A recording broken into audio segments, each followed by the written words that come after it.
cause defects to step up to solve them. As the House is aware, 50 developers have now signed contracts to resolve cladding and non-cladding defects in over 1,100 buildings. For other properties, the government is making extensive taxpayer subsidy available to support cladding remediation, along with other mechanisms to pursue those who are responsible. John Davey. Mr Speaker, help for people living in buildings under 11 metres with fire defects, safety defects, does not go far enough. This is because of the huge amount of money involved. My constituent has described her experience as a never-ending nightmare. Will the Minister bring this nightmare to an end for constituents like mine who are forced to pay to fix the mistakes of others? Yeah. I'm grateful to the Honourable Lady for raising that. And the Honourable Lady raises a specific question about under 11 metre properties. Every single property, whether they're over or under 11 metres, needs a fire and risk assessment. I would encourage your constituent to ensure that there is a FRU against that property. And if that FRU indicates that extensive work is necessary, I would be very happy to receive a copy of it, and I will look into it personally in order to do so. Vicky Foxcroft. Thank you, Mr Speaker. Now, I've written to the Minister about my constituent who is a leaseholder living in a property under 11 metres, which means he's not protected by the 2022 Building Safety Act. The cladding cost alone will be well over £100,000, and any non-cladding costs will be substantial. Now, for my constituent, this is completely unaffordable and will bankrupt him. So when will the Minister provide a full update, which was promised to me back on the 18th of August? As I say, in terms of individual buildings, if the Honourable Lady from Lewisham wants to raise it once again with me or talk to me separately outside, I'm happy to do that. With regards to under 11 metre buildings, we are taking every single building that we are made aware of as requiring additional remediation, going through that, checking it, compiling audits where it's necessary to get to the bottom of it. The government strongly believes that under 11 metre buildings do not need extensive remediation, and we will be happy to talk more about any where it has been raised. Julian. Thank you, Mr Speaker. Doesn't the necessity for the government to have to take that sort of action show the danger that leaseholders are under of abuse, really, of the power that freeholders have? May I, through him, gently remind the Secretary of State of an assurance he gave me on the 20th of February when he said, talking about leasehold, we need to end this feudal form of tenure and ensure individuals have the right to enjoy their own property fully. Is that still intended to be in the King's speech? My honourable friend from the New Forest knows I'm not able to anticipate what's with the King's speech, but what I do know is that we are absolutely clear that, particularly with regards to remediation, some freeholders have stepped up and they should be credited for doing so. Some freeholders have absolutely not done so, and the Secretary of State and I will not hesitate to call out that activity where it occurs. Blackman. Thank you, Mr Speaker. And I congratulate my honourable friend for the action that he's taken, indeed the Secretary of State is taking, against those developers that refuse to remediate tall buildings. What action is he going to propose now to take against those developers that deliberately do not carry out this work and leave leaseholders in peril, not only of their lives, but potentially not able to sell or even insure their properties? Is aware we are ensuring that developers uphold the promises they've made through the developer contract, through the responsible actors scheme, which makes sure that if they fail to do so, that in extremis they could be banned from building in this country once again. And if there is any indication that that is occurring, we will be happy to take action. I will be happy to receive any information from my honourable friend or others around the House if that is occurring. Shadow Minister Mike Ainsbury.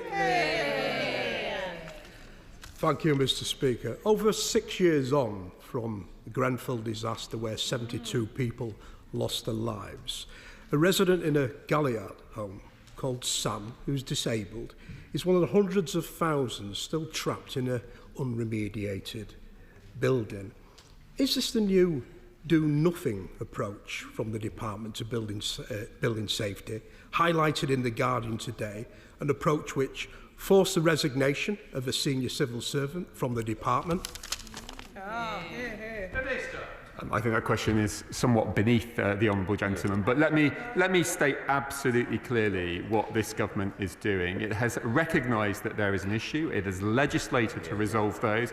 It is working extremely hard to ensure that developers are held to account for that, and has had success over the last few months in ensuring that that process takes place. It is also, where developers are no longer around, it is stepping up and making sure that the cladding defects are covered, and hundreds of buildings over recent months have concluded their remediation, which demonstrates the progress that is being made. Stephen Metcalfe, can the members sit down, please? Number 12, Mr. Speaker. Thank you very much, Mr. Speaker.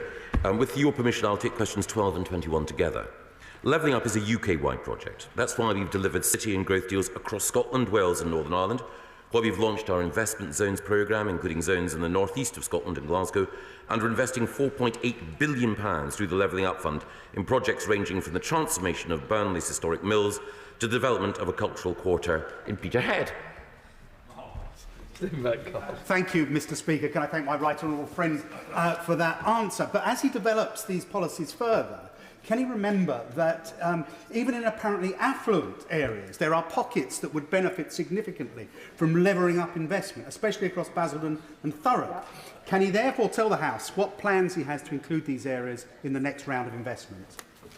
That makes a very important point, and particularly in Thurrock, it is vitally important that we make sure that we level up that community, and in particular, our plans to extend the economic development of Docklands East to make the Thames estuary a powerhouse for economic growth have been inspired by his work and the work of the Member of Parliament for Thurrock. Thank you, Mr. Speaker. It was a pleasure to welcome the Prime Minister to Burnley just 2 weeks ago, where he announced that Burnley was one of the many towns getting money as part of the long-term plan for towns, on top of more than £32 million from the Levelling Up Fund. But I was particularly pleased to see that a key part of the long-term plan for towns is community engagement. Could the Secretary of State set out what that community engagement looks like? Particularly, is it a one-off, or can communities expect to be consulted throughout the decade that the £20 million is allocated? Well, my honourable friend is quite right to point out that this is a decade-long investment in 55 towns across the United Kingdom, and we will work with people in Burnley, with its excellent Member of Parliament, also with other representatives, in order to ensure that we can tackle antisocial behaviour, that we can revive high streets, and that we can make sure that the pride that people have in Burnley is reflected in investment from government. Christopher Brown. Thank you, Mr. Speaker. One of the economic sectors that provides levelling up across the whole of the United Kingdom is the creative industries sector, whether it's film production or it's theatre or the arts or video games or modern high tech. So will the Secretary of State have conversations with HMRC and with the Treasury about proposals to change business rates, which may have a dramatic effect and curtail the opportunities for creative industries? Absolutely. The vital role that our creative industries play across the United Kingdom in levelling up is one that we need to not just protect but enhance. Morgan.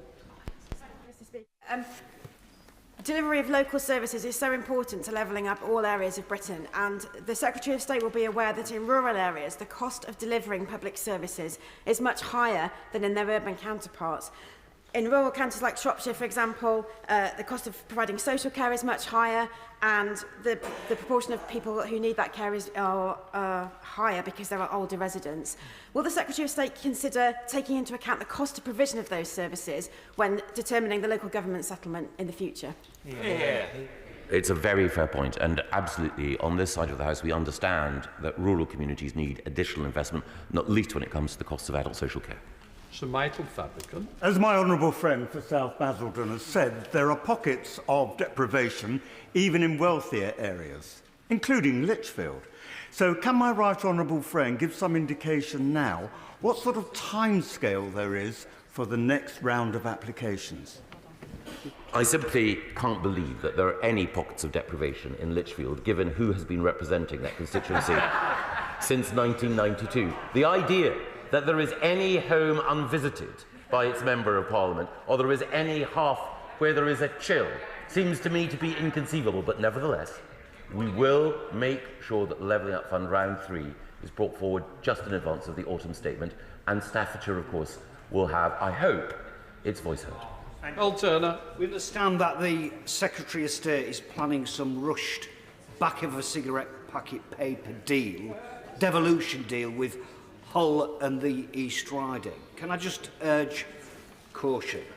After 13 years of deliberate, sustained and savage cuts to our city, the last thing we need now is a botched deal ahead of the general election. The very least I expect the Secretary of State to guarantee is proper consultation so the people of Hull, who have been badly let down by this Tory government, get the opportunity to understand the implication and get their chance to speak on the issue. Would he guarantee that? Well, I have a lot of respect for the honourable gentleman, but we're not rushing or embarking on any botched process. We're talking to both the East Riding and to Kingston upon Hull in order to ensure that we can get a devolution deal that works. We've got devolution in York and North Yorkshire, devolution in West Yorkshire, devolution in South Yorkshire. It seems that East Yorkshire should not be left out of that progress forward as far as we are concerned, but it's important that we get it right. And in the meantime, we are developing a levelling up partnership with Hull in order to ensure that vital investment, not least in transport, matches the investment that we've already secured on the south bank of the Humber. SNP spokesperson Ann-Cussa. Thank you, Mr Speaker. Prior to Scotland being dragged out of the EU against its will, EU regional development policy allocated up to £827 million from 2014 to 2020. Crucially, the Scottish Government played a key role in directing this funding. In stark contrast, this department's levelling up bypasses Scotland's Parliament. This, of course, undermines devolution. So will the Secretary of State and his Cabinet colleagues stop playing politics and devolve levelling up to Holyrood? Well, we are devolving levelling up. We're devolving it to local government, and that's why our recent Towns Fund announcement was welcomed by all of the councils, including SNP-led councils. Can I also say to the Honourable Lady, with respect, the SNP conference meeting in Aberdeen today has decided that if the SNP gets 29 MPs, that's a mandate for independence. Given the rate at which the SNP are losing MPs to defection and by-election, you'll be at 29 by Christmas, so let's discuss it then. Jill Furness. Jill Furness. Thank you, Mr Speaker. The Electoral Commission's report into voter ID is utterly damning. They found that awareness of the new rules... Oh, sorry. Minister. Thank you, Mr Speaker. As we committed to in legislation, we are conducting an evaluation of the impact of voter identification at the May polls. We will publish this evaluation no later than November of this year. Jill Furness, second.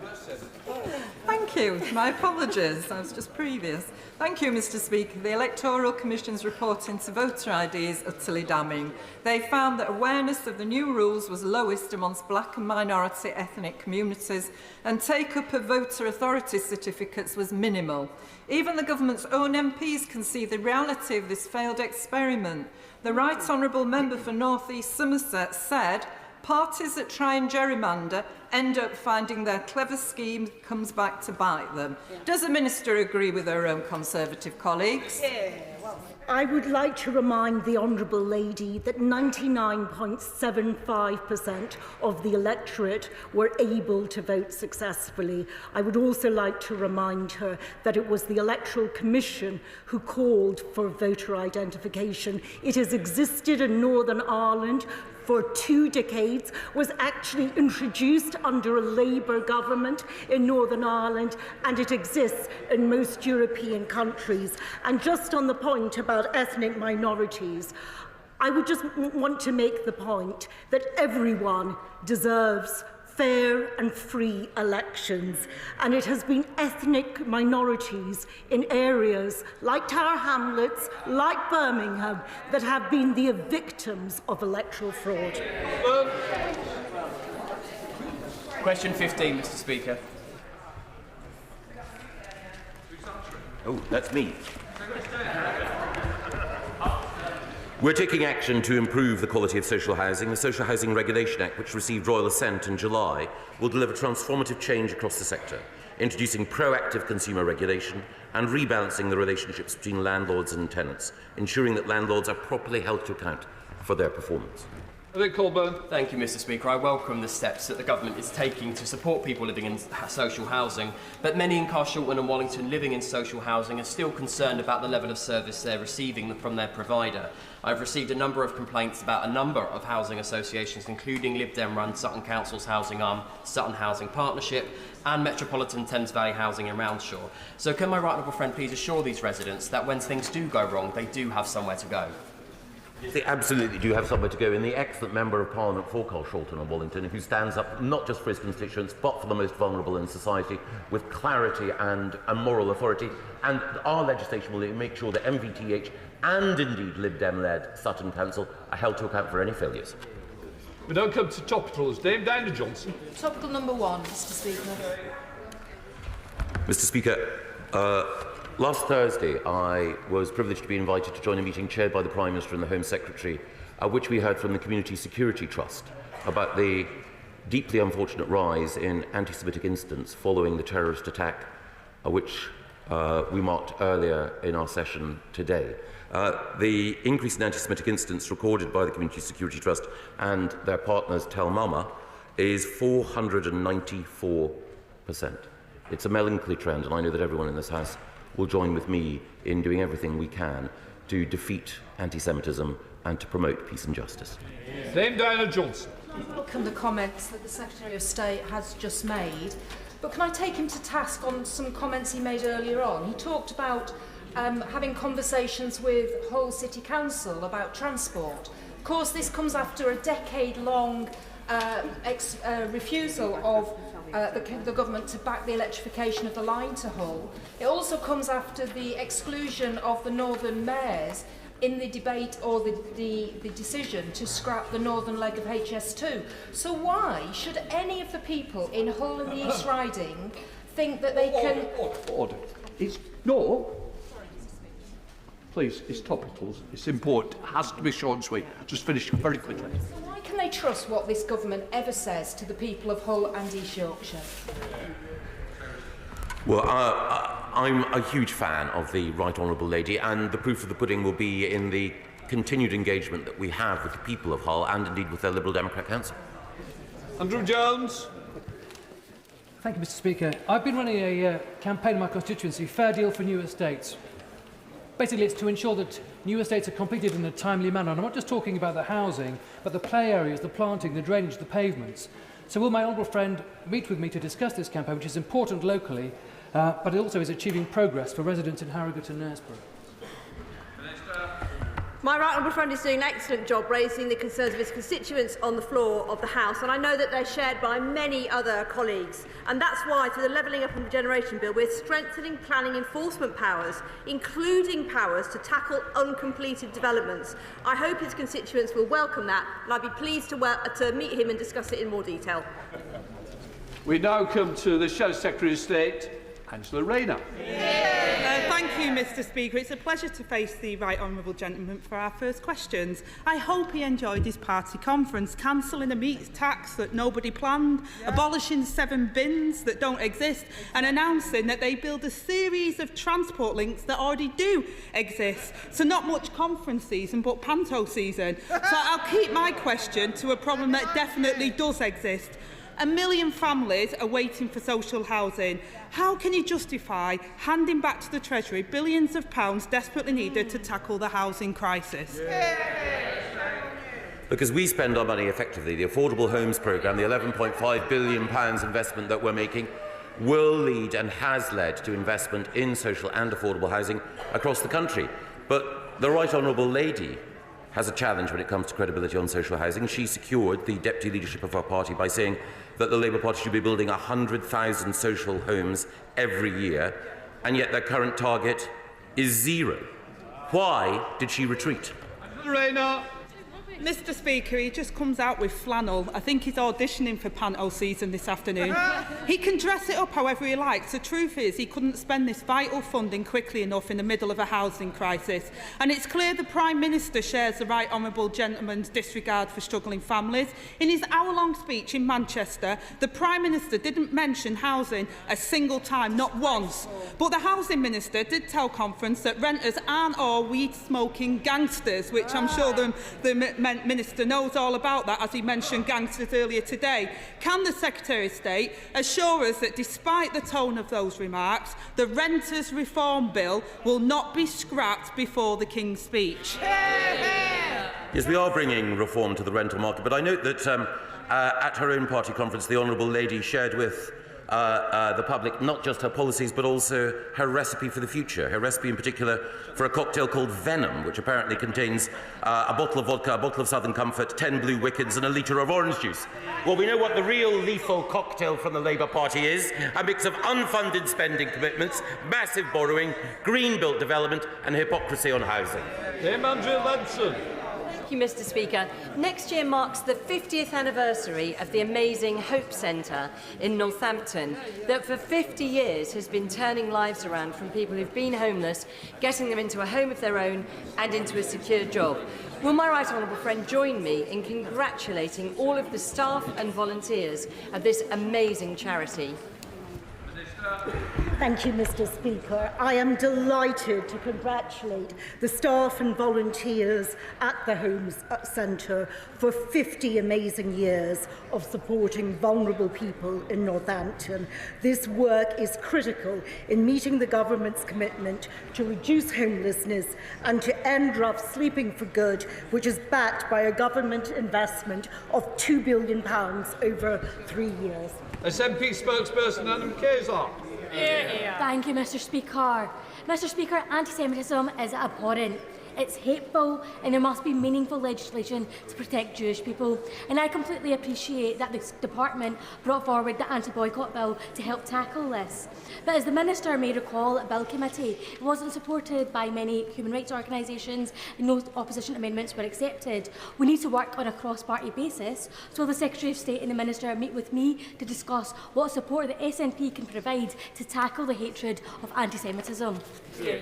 Well, I'm very grateful to the Honourable Lady for the way in which she couched the question. And can I also take this opportunity to thank the First Minister of Scotland, who, in his visit to a synagogue in Edinburgh last week, I think spoke for all of Scotland in expressing his solidarity with the pain being felt by Scotland's Jewish community. And I do look forward to working together on a cross-party basis if we can. Alan Kearns. The new Levelling Up Minister has got off to a flying start by awarding £20 million to Barry in the Vale of Glamorgan. Now, Barry is Wales's largest town and has been ignored by the Welsh Government for decades. What reassurance can my honourable friend give me that local priorities will determine how that money should be spent? Thank you, Mr. Speaker, and I'm grateful to my honourable friend, who is a persistent champion of Barry in his constituency. I'm delighted that Barry has been chosen as one of the 55 towns and will be receiving £20 million to deliver their plan, and I look forward to working with him to see Barry's potential realised. Samantha Dixon. Chester, like city centres up and down the country, as well as rural and coastal areas, are seeing rents going up and the supply of long-term private rented lets going down. Government consulted on short-term lets earlier this year. What progress has been made in tackling this issue? Well, I'm grateful to the Honourable Lady for raising this question, and the abuse of short-term lets is a significant issue, as she quite rightly points out, in rural and coastal areas, and we will be responding to the consultation shortly. Tom Hunt. Speaker, over 200 of my constituents at the mill development in Ipswich have been living in a cruel form of limbo for over 10 years. The building has deep cladding and structural problems. Our SME administrator could run out of money next March and April. My constituents fear they could be turfed out of their homes. What steps have the government taken to support my residents, to give them clarity of their future and come to a lasting settlement that funds the problems in this building and allows them to move on with their lives? Like my honourable friend, the department and the government wants to see a resolution to the mill which is complex and challenging, but which we absolutely accept the points that my honourable friend is making. I look forward to continue to meeting with my honourable friend and we'll try and find a positive resolution. Richard Ford. Thank you, Mr. Speaker. Local authorities are struggling to retrofit ageing rural council housing stock, and it has allowed mould to set in. What will the Minister do to avoid councils having to spend huge sums of council taxpayers' money on positive input ventilation units to provide mould-free homes? Well, it is the case that the scourge of damp and mould, particularly but not exclusively in the social and private rented sector, is an issue that this government recognises we need to tackle, and that's why we're providing additional support to local government, but also to housing associations in order to deal with that issue. I'll look forward to dealing in particular with the honourable gentleman to assess the situation in Tiverton and Hunt. Scott Benson.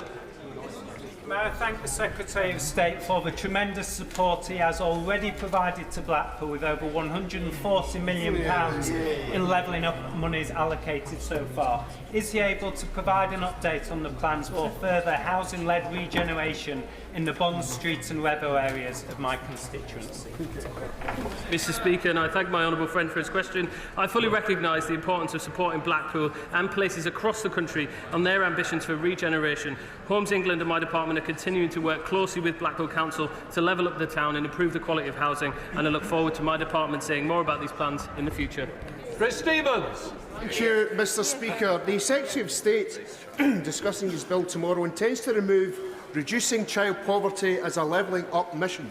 So can I ask him, does he think it's possible to level up without reducing child poverty, or is it just the case the government doesn't care?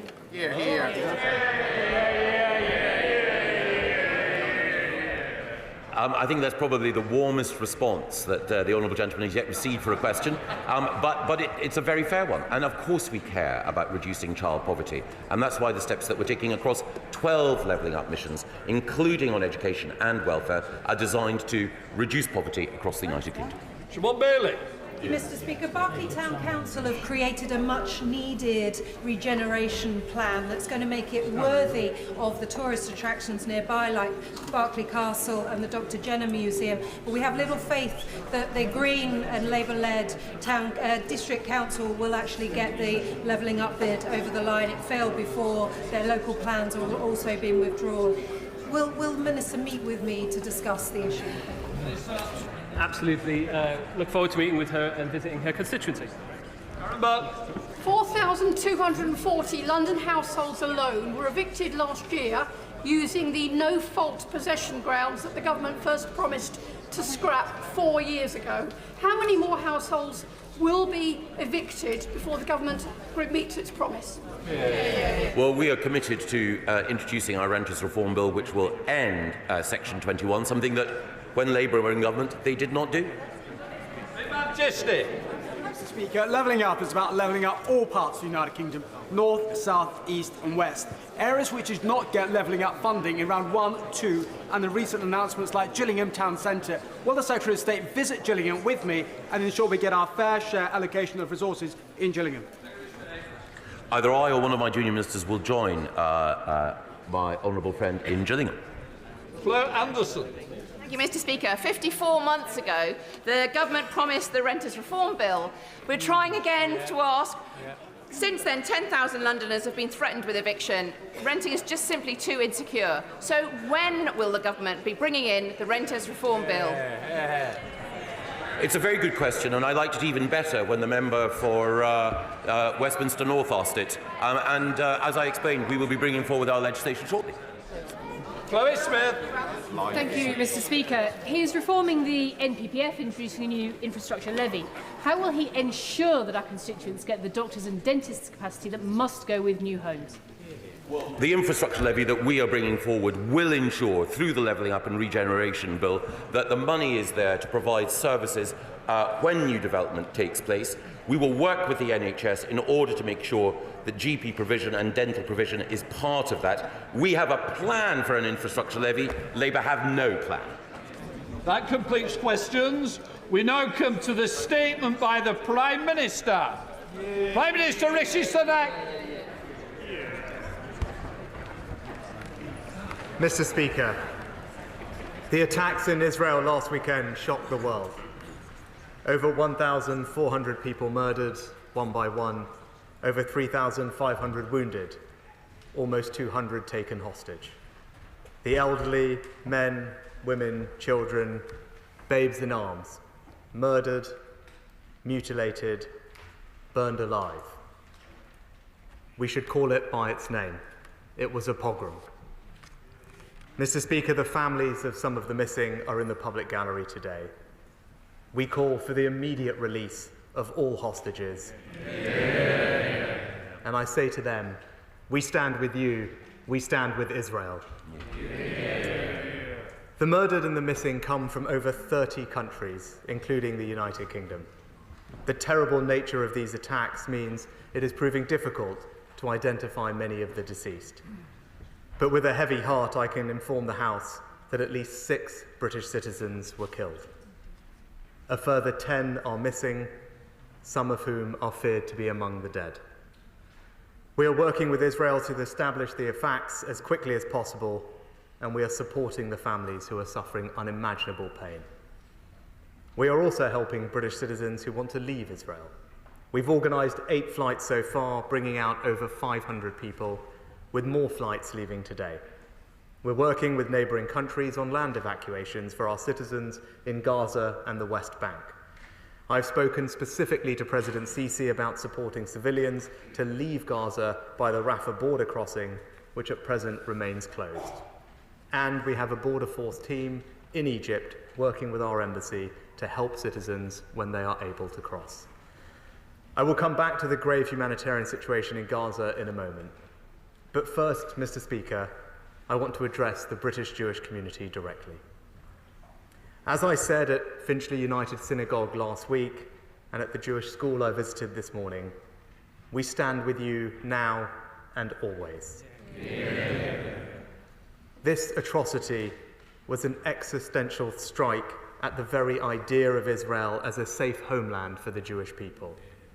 I understand why it has shaken you to your core, and I am sickened that anti-Semitic incidents have increased since the attack. We are doing everything that we can to protect you. We are providing an additional £3 million for the Community Security Trust to protect schools, synagogues, and other Jewish community buildings. And we are working with the police to ensure that hate crime and the glorification of terror is met with the full force of the law. I know the whole House will support this and join me in saying unequivocally, we stand with the Jewish community. Mr. Speaker, I also recognise that this is a moment of great anguish for British Muslim communities, who are also appalled by Hamas's actions but fearful of the response. We must listen to these concerns with the same attentiveness. Hamas is using innocent Palestinian people as human shields, with the tragic loss of more than 2,600 Palestinian lives, including many children. We mourn the loss of every innocent life, civilians of every faith, every nationality who have been killed. Let's say it plainly. We stand with British Muslim communities too. Mr. Speaker, Israel was founded not just as a homeland for the Jewish people, but as a guarantor of their security, to ensure that what happened to the Jewish people in the Holocaust could never happen again. Through its strength and resilience, Israel gradually achieved security, despite the strategic threats on their borders, including Hezbollah in the north, with Iran at their back. They normalized relations with the UAE and Bahrain through the Abraham Accords and moved towards normalizing ties with Saudi Arabia, steps that not long ago were thought unthinkable. One reason why this attack is so shocking is that it is a fundamental challenge to any idea of coexistence, which is an essential precursor to peace and stability in the region. Mr. Speaker, the question is, how should we respond? I believe we must support absolutely Israel's right to defend itself, to go after Hamas, take back the hostages, deter further incursions, and strengthen its security for the long term. This must be done in line with international humanitarian law, but also recognizing that they face a vicious enemy that embeds itself behind civilians. As a friend, we will continue to call on Israel to take every possible precaution to avoid harming civilians. I repeat President Biden's words, as democracies, we are stronger and more secure when we act according to the rule of law. Humanity, law, decency, respect for human life. That's what sets us apart from the mindless violence of the terrorist. Mr. Speaker, there are three specific areas where the United Kingdom is helping to shape events. First, we are working to prevent escalation and further threats against Israel. On Friday, RAF surveillance aircraft began patrols to track threats to regional security. I have deployed a Royal Navy task group to the Eastern Mediterranean, including RFA Lyme Bay and RFA Argus, 3 Merlin helicopters and a company of Royal Marines, ready both to interdict arms and support the humanitarian response. We are bolstering our forces in Cyprus and across the region, and let me be clear, we are not engaging in fighting or an offensive in Gaza, but we are increasing our presence to prevent broader regional instability at this dangerous moment. Second, Mr. Speaker, I'm proud that we are a long-standing and significant provider of humanitarian aid to the Palestinian people. And I can announce today that we are increasing our aid by a third with an additional £10 million of support. An acute humanitarian crisis is unfolding to which we must respond. We must support the Palestinian people because they are victims of Hamas too. Like our allies, we believe that Hamas does not represent the Palestinian people or their legitimate aspirations to live with equal measures of security, freedom, justice, opportunity, and dignity. Hamas simply does not stand for the future that the Palestinians want, and they seek to put the Palestinian people in harm's way. So we must ensure humanitarian support urgently reaches civilians in Gaza. This requires Egypt and Israel to allow in the aid that is so badly needed. We also need to keep the situation in the West Bank in the forefront of our minds at this moment of heightened sensitivity. Earlier today, I spoke to Mahmoud Abbas, the leader of the Palestinian Authority, to express our support for his efforts to provide stability. And third, we will use all the tools of British diplomacy to sustain the prospects of peace and stability in the region. Ultimately, that requires security for Israelis and Palestinians and a two-state solution. So we are increasing our regional engagement. I have spoken with Prime Minister Netanyahu twice in the last week, along with the United States, France, Germany, Italy, and others. My Right Honourable friend, the Foreign Secretary, was the first to visit Israel after the attacks. I met with His Majesty, the King of Jordan, yesterday, a long-time voice of reason and moderation. And I have spoken today with the leaders of Turkey and previously Egypt, and will speak to others in the coming days. Our partners in the region have asked us to play a role in preventing further escalation. That is what we will do. However hard it is, we need to ask the tough questions about how we can revive the long-term prospects for a two-state solution, for normalization and regional stability, not least because that is precisely what Hamas has been trying to kill. In conclusion, Mr. Speaker, unequivocally backing Israel's right to defend itself, stepping forward with humanitarian support, working to protect civilians from harm, and straining every sinew to keep the flame of peace and stability alive. That is our objective. It is the right approach for the region. It is the right approach for Britain, and I commend this statement to the House. We now come to the Leader of the Opposition, Keir Starmer. I would like to thank the Prime Minister for an advance copy of his statement and for the updates the Government has provided to the Labour front bench over the past few days. Mr. Speaker, last Saturday, Israel was the victim of terrorism on an unimaginable scale.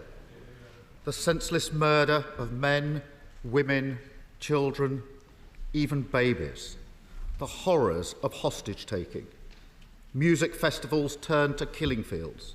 Innocent Jews slaughtered within their own kibbutz. An attack with no cause other than bloodshed. Mr. Speaker, I'm sure that over the last few days, every member of this House has seen images from this crisis that will never be unseen. Tiny bodies wrapped in bundles in Israel and now in Gaza. Mothers and fathers grieving, Israeli, Palestinian, Muslim, Jew. The innocent dead. As in any time of grave crisis, it is crucial that this House speaks with one voice in condemnation of terror, in support for Israel in its time of agony, and for the dignity of all human life. Because, Mr. Speaker, Hamas do not wish to see peace in the Middle East. They just want to see Israel wiped off the map. But Hamas are not the Palestinian people, and the Palestinian people are not Hamas. So Labour stands with Israel. Britain stands with Israel. The attack is ongoing. Terrorists are at large. Hostages are still being held, some of them British citizens. Israel has the right to bring her people home, to defend herself, to keep its people safe.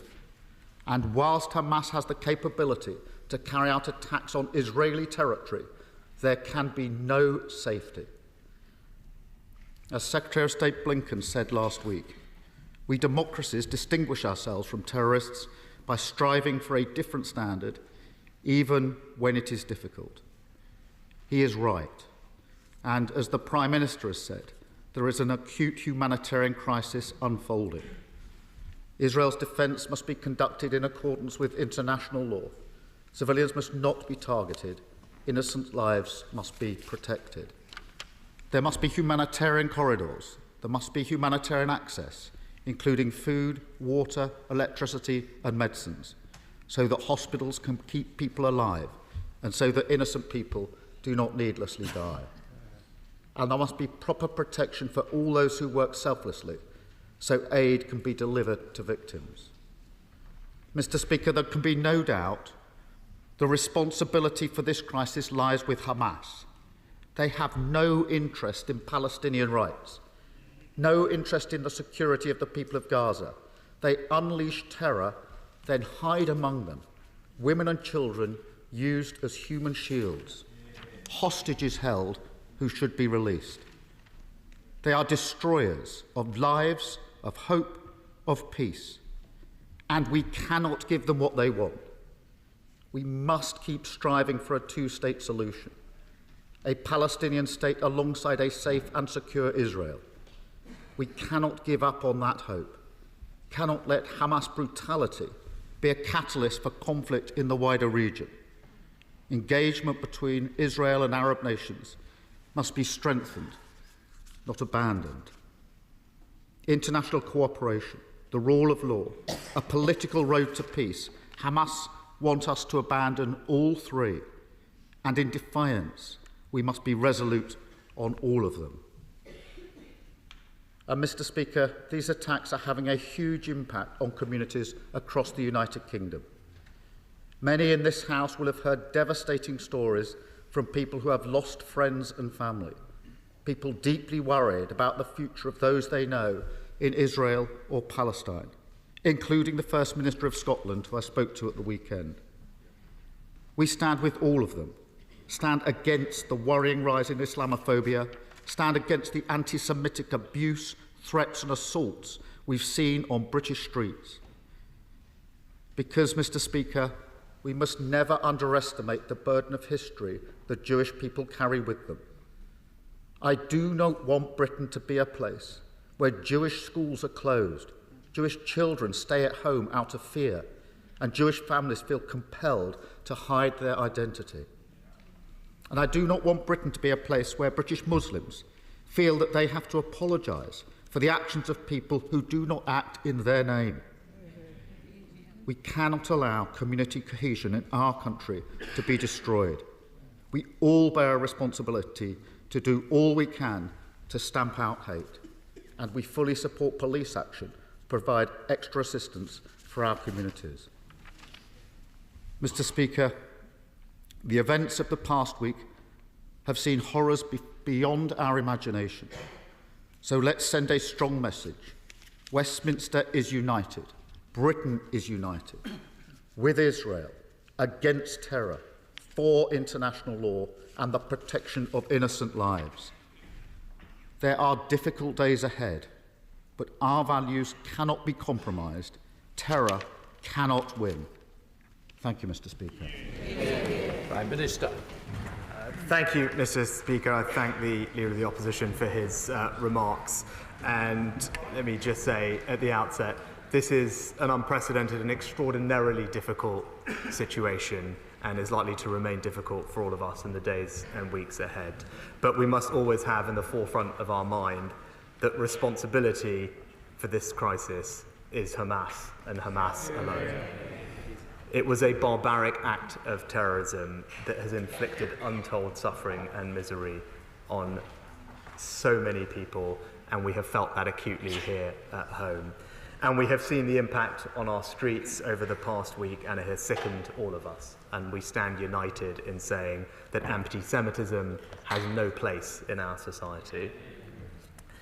Mr. Speaker, let me be unequivocal that those who incite racial or religious hatred on our streets, that inflict violence, that cause untold suffering to people, will be met with the full force of the law. I know the whole House will join me in making sure that that happens, that the police have all the tools, resources and powers they need to bring that about. And let me also just say, in conclusion, Mr. Speaker, that the honourable gentleman opposite is absolutely right. This House stands united in saying that we condemn unequivocally this terrorist attack by Hamas, stands united in saying that we will be steadfast in our support for Israel, steadfast in our support for the Jewish people, not just today, not just tomorrow, but always. From the House, Sir Peter Bottom. The House will be grateful both to the Prime Minister and the Leader of the Opposition for the lead they've given in today's statement. This isn't the time to point out the faults of Benjamin Netanyahu.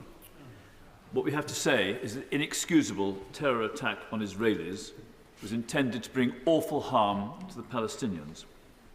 Rather than quote international leaders, I want to quote a senior constituent who said this is a harrowing time for Jews all over the world. There are about 16 million of us worldwide. Why can't they leave us alone? If we pray for the peace of Jerusalem, we want to try to bring security both to the people of Israel and to the Palestinians in Gaza. And does the Prime Minister know he'll get our support as he tries to do that? Okay, I thank the Father of the House for what he said and simply agree with his constituent in saying that all of us will pray for peace in the region, but especially for peace for those families who've been so tragically affected by what's happened over the past week. Leader of the SNP, Stephen Flynn. Yeah. Mr. Speaker, Rabbie Burns once poignantly wrote that man's inhumanity to man makes countless thousands mourn. And it is with those words echoing in all of our hearts that we send our thoughts and our prayers to all of those suffering in the Middle East. The abhorrent terrorist attack by Hamas on the Jewish people in the Israeli state, it was a crime against our common humanity, and it must be condemned unequivocally. And what more powerful response can we have than to seek to protect the shared innocence and the shared humanity of both Israeli and Palestinian civilians? And what that will require is a lot. It will require the defeat of Hamas. It will require the safe return of all those hostages who have been taken. And it will require the opening of humanitarian corridors so that people can escape Gaza and aid get in. It will require medicine and water and electricity for hospitals so that people who are injured can be treated. It will require no collective punishment. In order to make all that happen, it will require international leadership and international diplomacy. On these isles, that responsibility will fall to the UK Prime Minister, and I very much wish him well in making that happen. And right across this chamber, we all need to be very, very conscious that history will judge us on our response, not just to these abhorrent attacks, but to the humanitarian crisis which is undoubtedly unfolding in Gaza. Let us not be on the wrong side of history. Oh, Mr. Speaker, I thank the honourable gentleman for his remarks and would agree with him that this crisis does demand that the United Kingdom steps up diplomatically to make a difference, to bring about peace and stability, and that is what we have done over the past week. As I alluded to in my statement, Foreign Secretary being the first person to visit Israel and had spoken to multiple of his counterparts, and myself in the same vein, working with allies across the region to make sure that we can work together to bring about a successful and peaceful resolution, but also recognising the scale of the humanitarian situation that is unfolding and playing a leading role in helping to alleviate it, not least with our announcement today of considerably more aid for the Palestinian territories, building on our strong track record as one of the leading providers of aid to the region, and that will continue. Theresa May. Thank you, Mr. Speaker. The attack on Israel by Hamas terrorists was barbaric. Terrorists must be defeated, whoever they are, wherever they are. Can I commend my right honourable friend and the Foreign Secretary for the stance that the government has taken in support of the Jewish community here in the UK, in support of Israel and its right to defend itself. I welcome the Prime Minister's statement that action must be taken in line with international humanitarian law. But will he commit today that the government will leave no stone unturned in its efforts to prevent regional escalation of the conflict? And in doing so, will he reflect on the role of Iran? I thank my right honourable friend. I can give her that reassurance. It's something that we've discussed extensively with partners in the region, but also why last week I deployed surveillance aircraft and assets to the Mediterranean. They are already engaged with ensuring that arms shipments do not find their way to people like Hezbollah, and that Iran does not see this as an opportunity to escalate the conflict. That support that we've put in the region has already been welcomed with our partners, which share our aim in ensuring that this is constrained to dealing with Hamas and what they have done. No one wants to see any escalation, and again, that is something that Prime Minister Netanyahu and I discussed, and he very much agrees that his objective here is to deal with Hamas and not to see this spread more widely. Ed Davey. Thank you, Mr. Speaker. The scale of Hamas's terrorist attacks have been utterly horrifying, and the atrocities they have committed are truly sickening. We stand with the people of Israel and with the Jewish community who are grieving and are afraid. We call for the unconditional release of all hostages. We urge the government to finally prescribe as a terrorist organisation the funders of Hamas, Iran's Revolutionary Guard. Mr. Speaker, Israel unquestionably has the right to defend itself and its citizens. That means targeting Hamas, not innocent civilians, in line with international law. I am concerned about the forced evacuation of hospitals in Gaza, which means death for innocent Palestinians who will not survive being taken off life support. The World Health Organization has said this may be a breach of international humanitarian law. So can the Prime Minister set out what advice he's received on this matter? Well, Mr. Speaker, unlike Hamas, the Israeli president has said that the Israeli armed forces will operate in accordance with international law, and I would just say Israel's attempt to minimise civilian casualties by warning them to leave northern Gaza has actually been further complicated by Hamas terrorists telling the local population not to leave and instead using them as human shields. We will continue to urge Israel, as I have done when I've spoken to Prime Minister Netanyahu, that whilst it exercises its absolutely right to defend itself and ensure that these attacks can never happen again, that it takes every possible precaution to minimise the impact to civilians. Chair of the Select Committee, Alicia Gabs. Saturday's terror attack on Israel constituted crimes against humanity. Crimes so heinous that they violated our understanding of the depths of human depravity, and depravity which continues today as innocents remain held hostage by Hamas terrorists and their patrons, the state of Iran. Israel has a legitimate right to self-defence and to defeat Hamas, and we can support Israel and grieve with their people whilst recognising that how a counter-terrorism operation is conducted matters. It matters because Israel's action as a rule of law nation and our words as their friends shape our ability to be a legitimate arbiter in future conflict and have the right to call out abusers like Russia. And it matters because whilst there is an imperative to defeat Hamas in the immediate to secure Israel's future, how they are defeated will shape the region's future. And because the people of Gaza are not Hamas, 1.2 million children bear no collective guilt for Hamas's terror. So today, Prime Minister, I repeat my call for the creation of a special envoy for the Middle East peace process. And can my right honourable friend tell the House more about what actions are being taken to prevent loss of life and conflict in the West Bank and East Jerusalem? And will we finally prescribe the IRGC?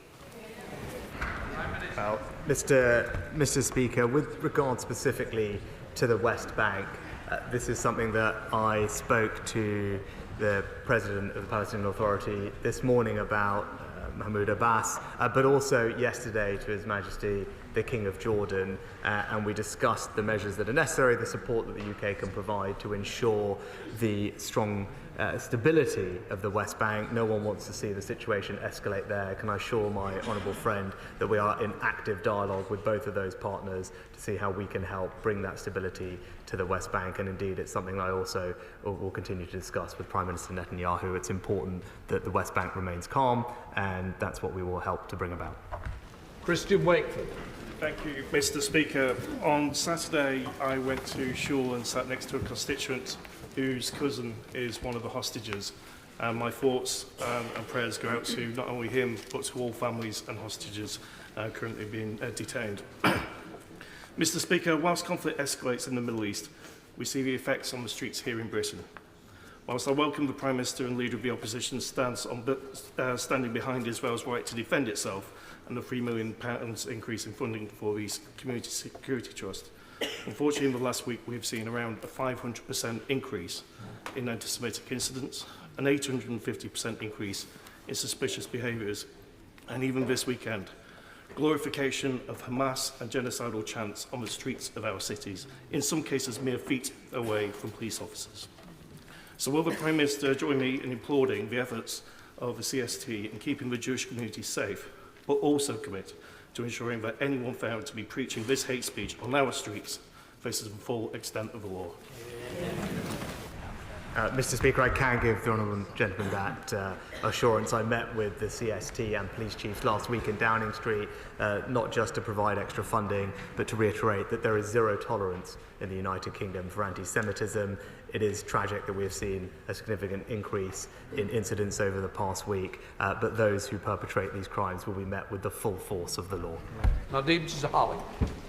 I want to add my voice to all those who stand with Israel and her inalienable right to defend herself against an unspeakable crime.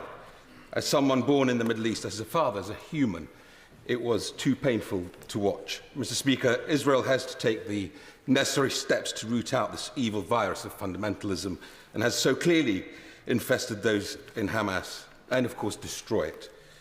And just as we stood together against ISIS, we will stand together again. But my request to my honourable friend is that when this has been done, that the UK can encourage Israel to set out for all to see the positive actions it will take to change the reality in Gaza once and for all. Gaza and the world will need Israel to show her best self after this war. I'll thank my honourable friend for his powerful statement, but also agree with him. We must think about the future, and in spite of this awful tragedy, we can't lose sight of the better future that we all want to strive for. And indeed, my conversations with leaders have already been thinking about that. It's something I raised with the Prime Minister of Israel as well. We all want that better future for the Israeli and Palestinian people, and hopefully out of this tragedy, we will find a way to move closer towards it. Richard Berger.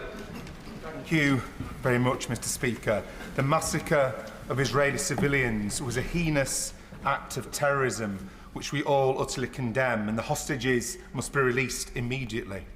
Mr. Speaker, in the words of the United Nations General Secretary, the horrific acts by Hamas do not justify responding with collective punishment of the Palestinian people. But that is what we're seeing in Gaza. Civilian areas bombed, food, electricity, water, medicines, all cut off. Such collective punishment is a war crime under the Geneva Conventions. So will the Prime Minister take this opportunity to make clear to the Israeli government that this collective punishment of Palestinian civilians must end immediately?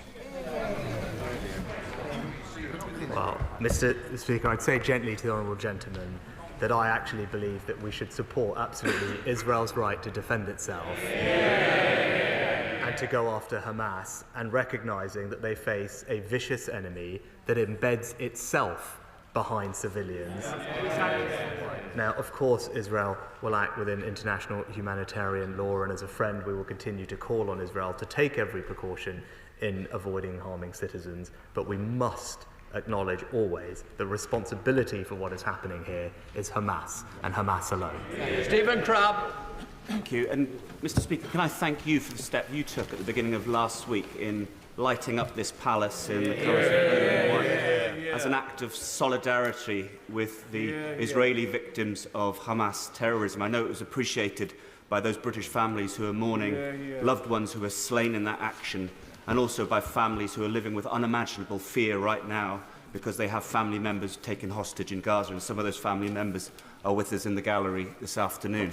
Does the Prime Minister agree with me that after the acts of barbarism by Hamas, there is no going back to the situation as it was before, when right under the noses of the international community, Hamas were allowed to rearm time and again, were allowed to misappropriate aid into terrorist infrastructure, building those tunnels, amassing armaments, hiding them behind civilian families? And does he agree with me that the international community must make a stand and not allow the Gaza Strip to go back to becoming a terrorist statelet? Can I first of all thank my honourable friend for everything he does to support the Jewish community here and overseas, and I agree with him. No country can or would tolerate the slaughter of its citizens and simply return to the conditions that allow that to take place. Israel has the right, indeed the obligation, to defend itself and to ensure that this never happens again. Charlotte Littles. Thank you, Mr. Speaker. No stone can remain unturned in finding a political solution. Not my words, but the words of the Israeli and Arab Mothers Collective, Women Wage Peace, echoed in recent days by survivors from Kibbutz Be'eri, family of those murdered at Nativ HaSarah, organisations like B'Tselem, Omdim Ben Yechad, and thousands of peace activists and ordinary Israelis desperately praying for the cycle of violence to end and a lasting peace to be secured. What will the government be doing to heed that call and mobilise international actors to find this political solution, however far away it feels right now, so that there may be a way out of the nightmare Hamas have unleashed for all in Israel, Palestine and the wider region for good? Mr. Speaker, we must provide an alternative to the vision of violence and fear and terror that is presented by Hamas, and that is what the United Kingdom will do. Standing with Israel, but also working together with its people and our allies across the region, all of those who remain committed to a vision of a more peaceful, more integrated, more secure and more prosperous Middle East. That's what we will work towards. Crispin Blunt. Thank you, Mr. Speaker. Can I welcome my right honourable friend's statement, and in particular his urging of the State of Israel to act in line with international humanitarian law, and particularly welcome his call for Israel to take every precaution to avoid harming the civilians.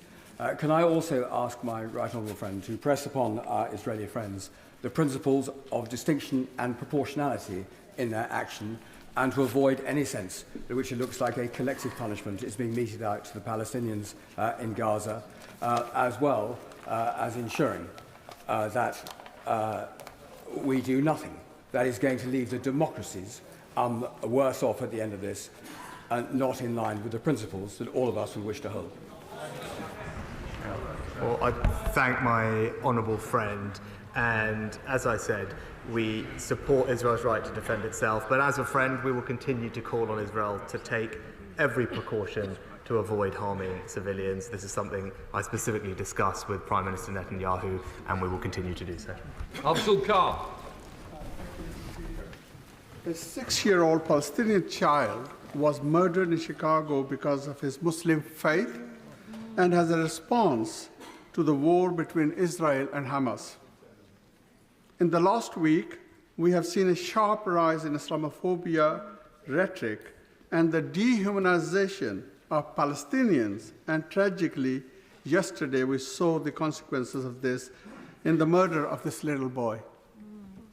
Will the Prime Minister review his statements about the conflict and ensure he does not add to the further vilification of Palestinians and Muslims when condemning the actions of Hamas?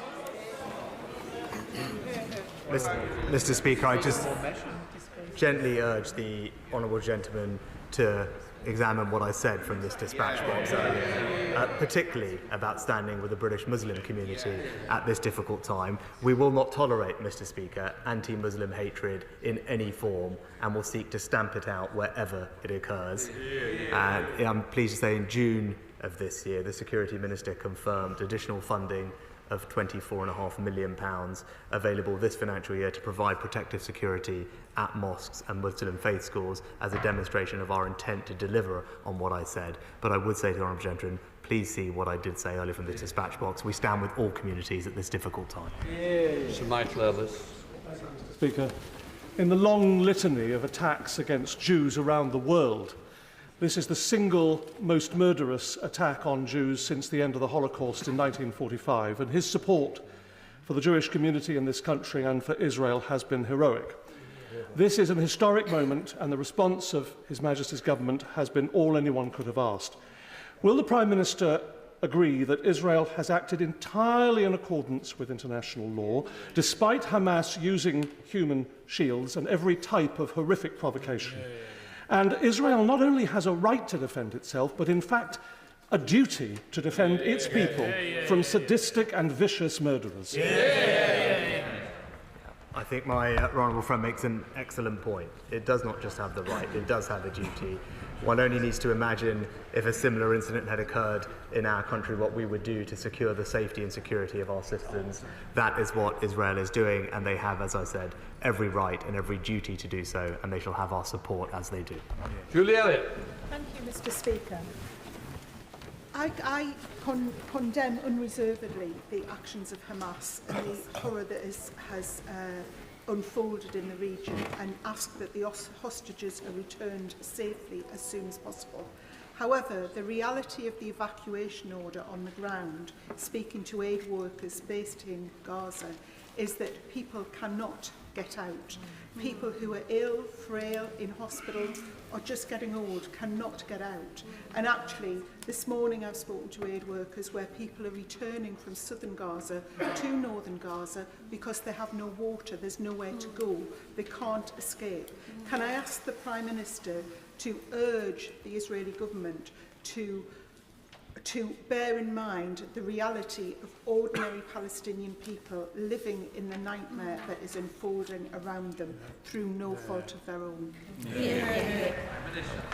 Mr. Speaker, as I said, we've spoken, and I've spoken to President Sisi about the importance of the Rafah crossing being open for humanitarian purposes. We'll continue to do so, and also about the importance of allowing humanitarian aid to flow into Gaza, and the announcement today of more support will hopefully make a difference. But again, I would just contrast Israel's attempt to minimise civilian casualties by warning people to leave Gaza compared to Hamas, which is urging the local population to stay and use them as human shields. It's unacceptable, and we should call it out for what it is.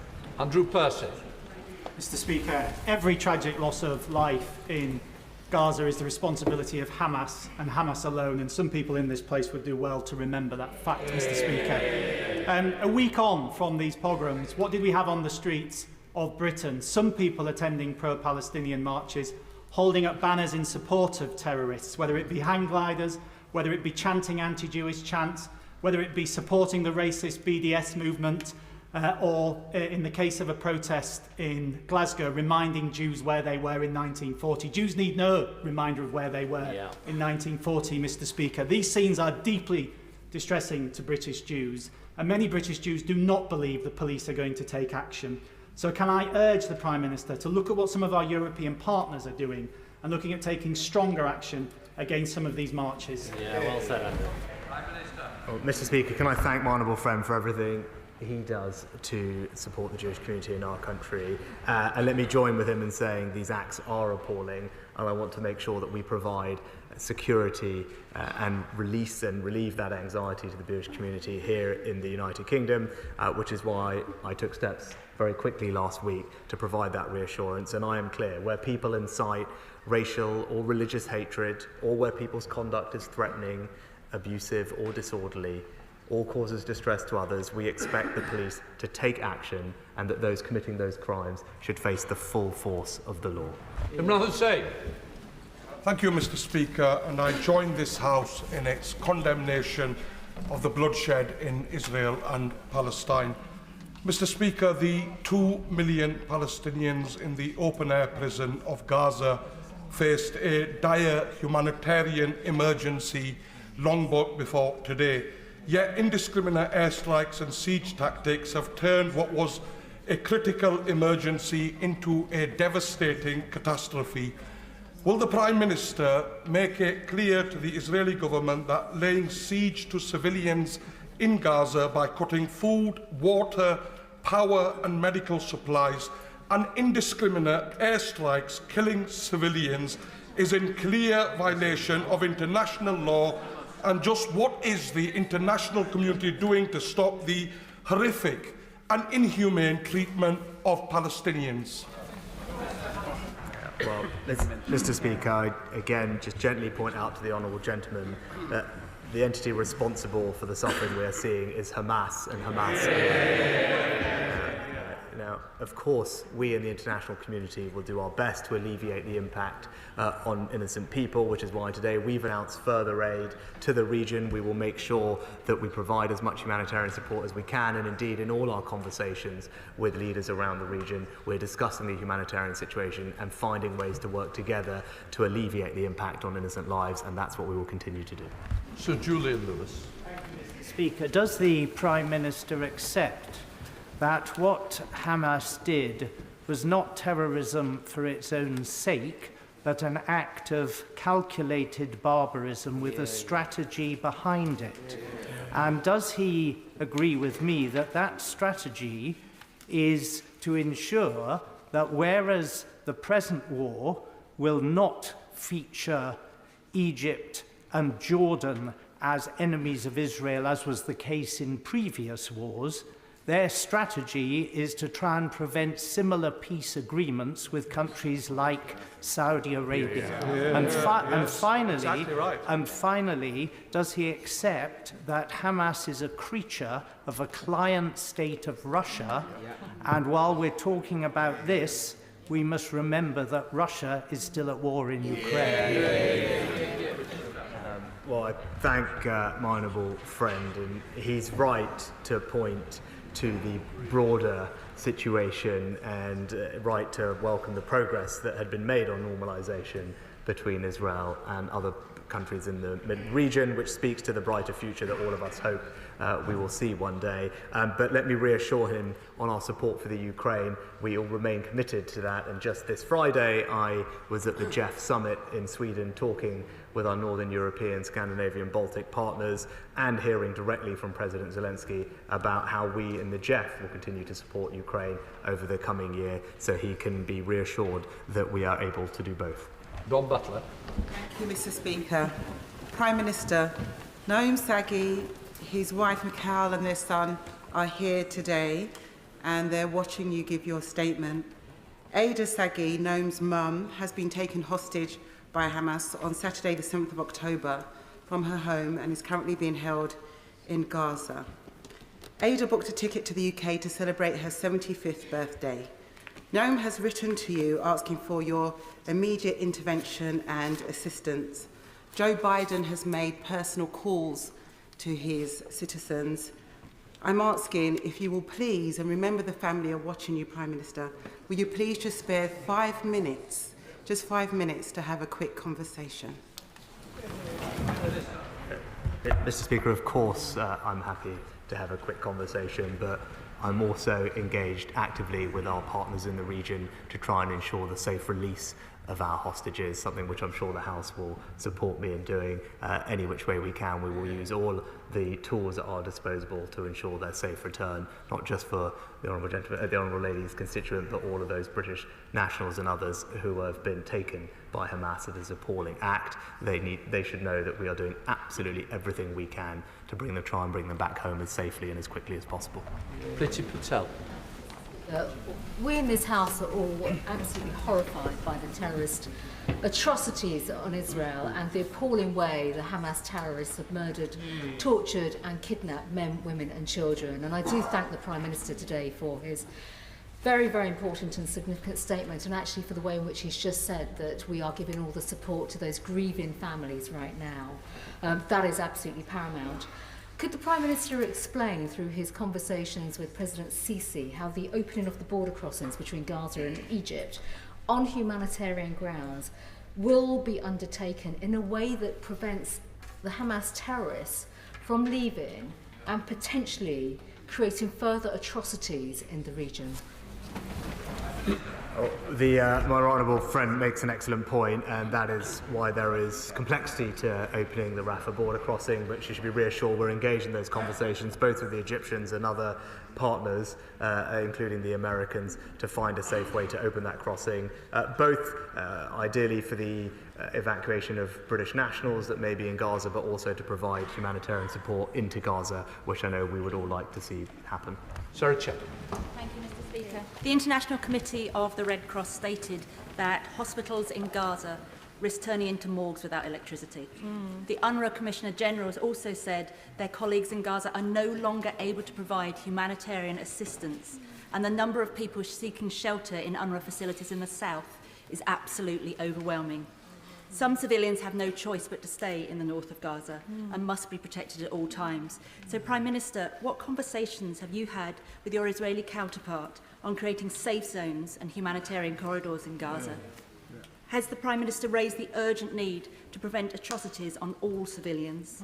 And will the Prime Minister increase financial support to UNRWA and the surrounding host nations as the increasing needs of refugees from Palestine will only, sadly, increase?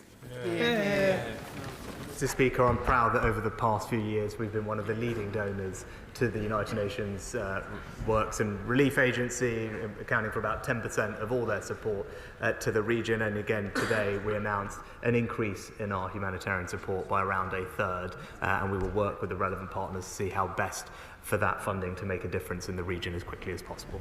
Bob Blackman. Speaker, and can I thank you for allowing us a 1 minute silence to reflect on the victims in the Middle East that have taken place.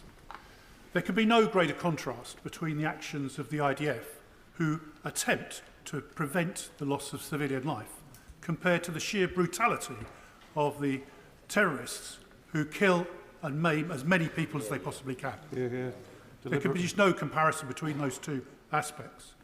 This operation by the terrorist group Hamas was clearly well planned, well resourced, well equipped, and had been planned for many months. It is beyond belief that the Iranian Revolutionary Guard Corps, who fund and support Hamas, were not behind this whole operation. So will my right honourable friend now take the action that the whole House has asked him to take, and that's to prescribe the IRGC in its entirety?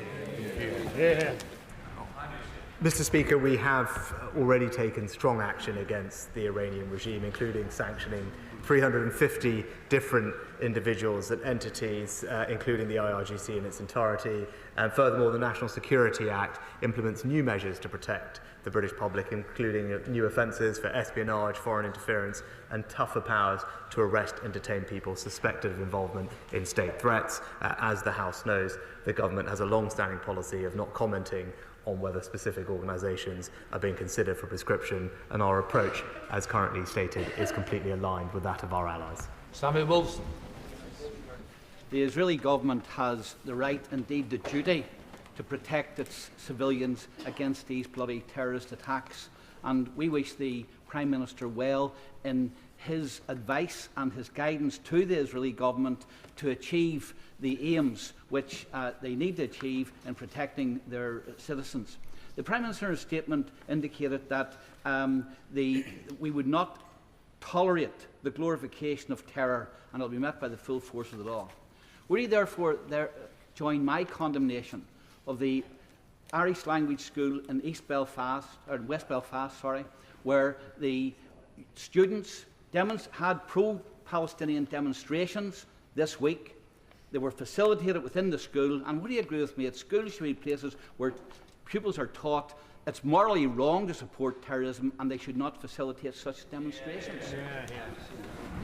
Well, I thank the honourable gentleman for his remarks. Without obviously knowing the details of the incident he describes, of course it's right that schools should not be a place where this malicious activity is happening.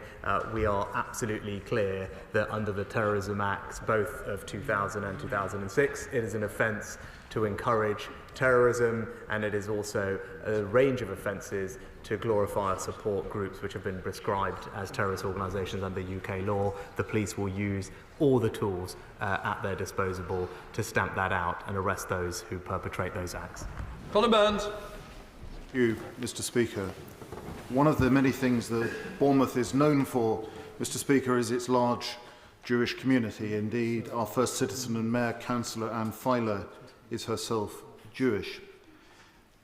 Those people in my constituency will have heard and drawn comfort from the calm and measured words, not just of the Prime Minister, but of the Right Honourable Gentleman, the Leader of the Opposition, this afternoon.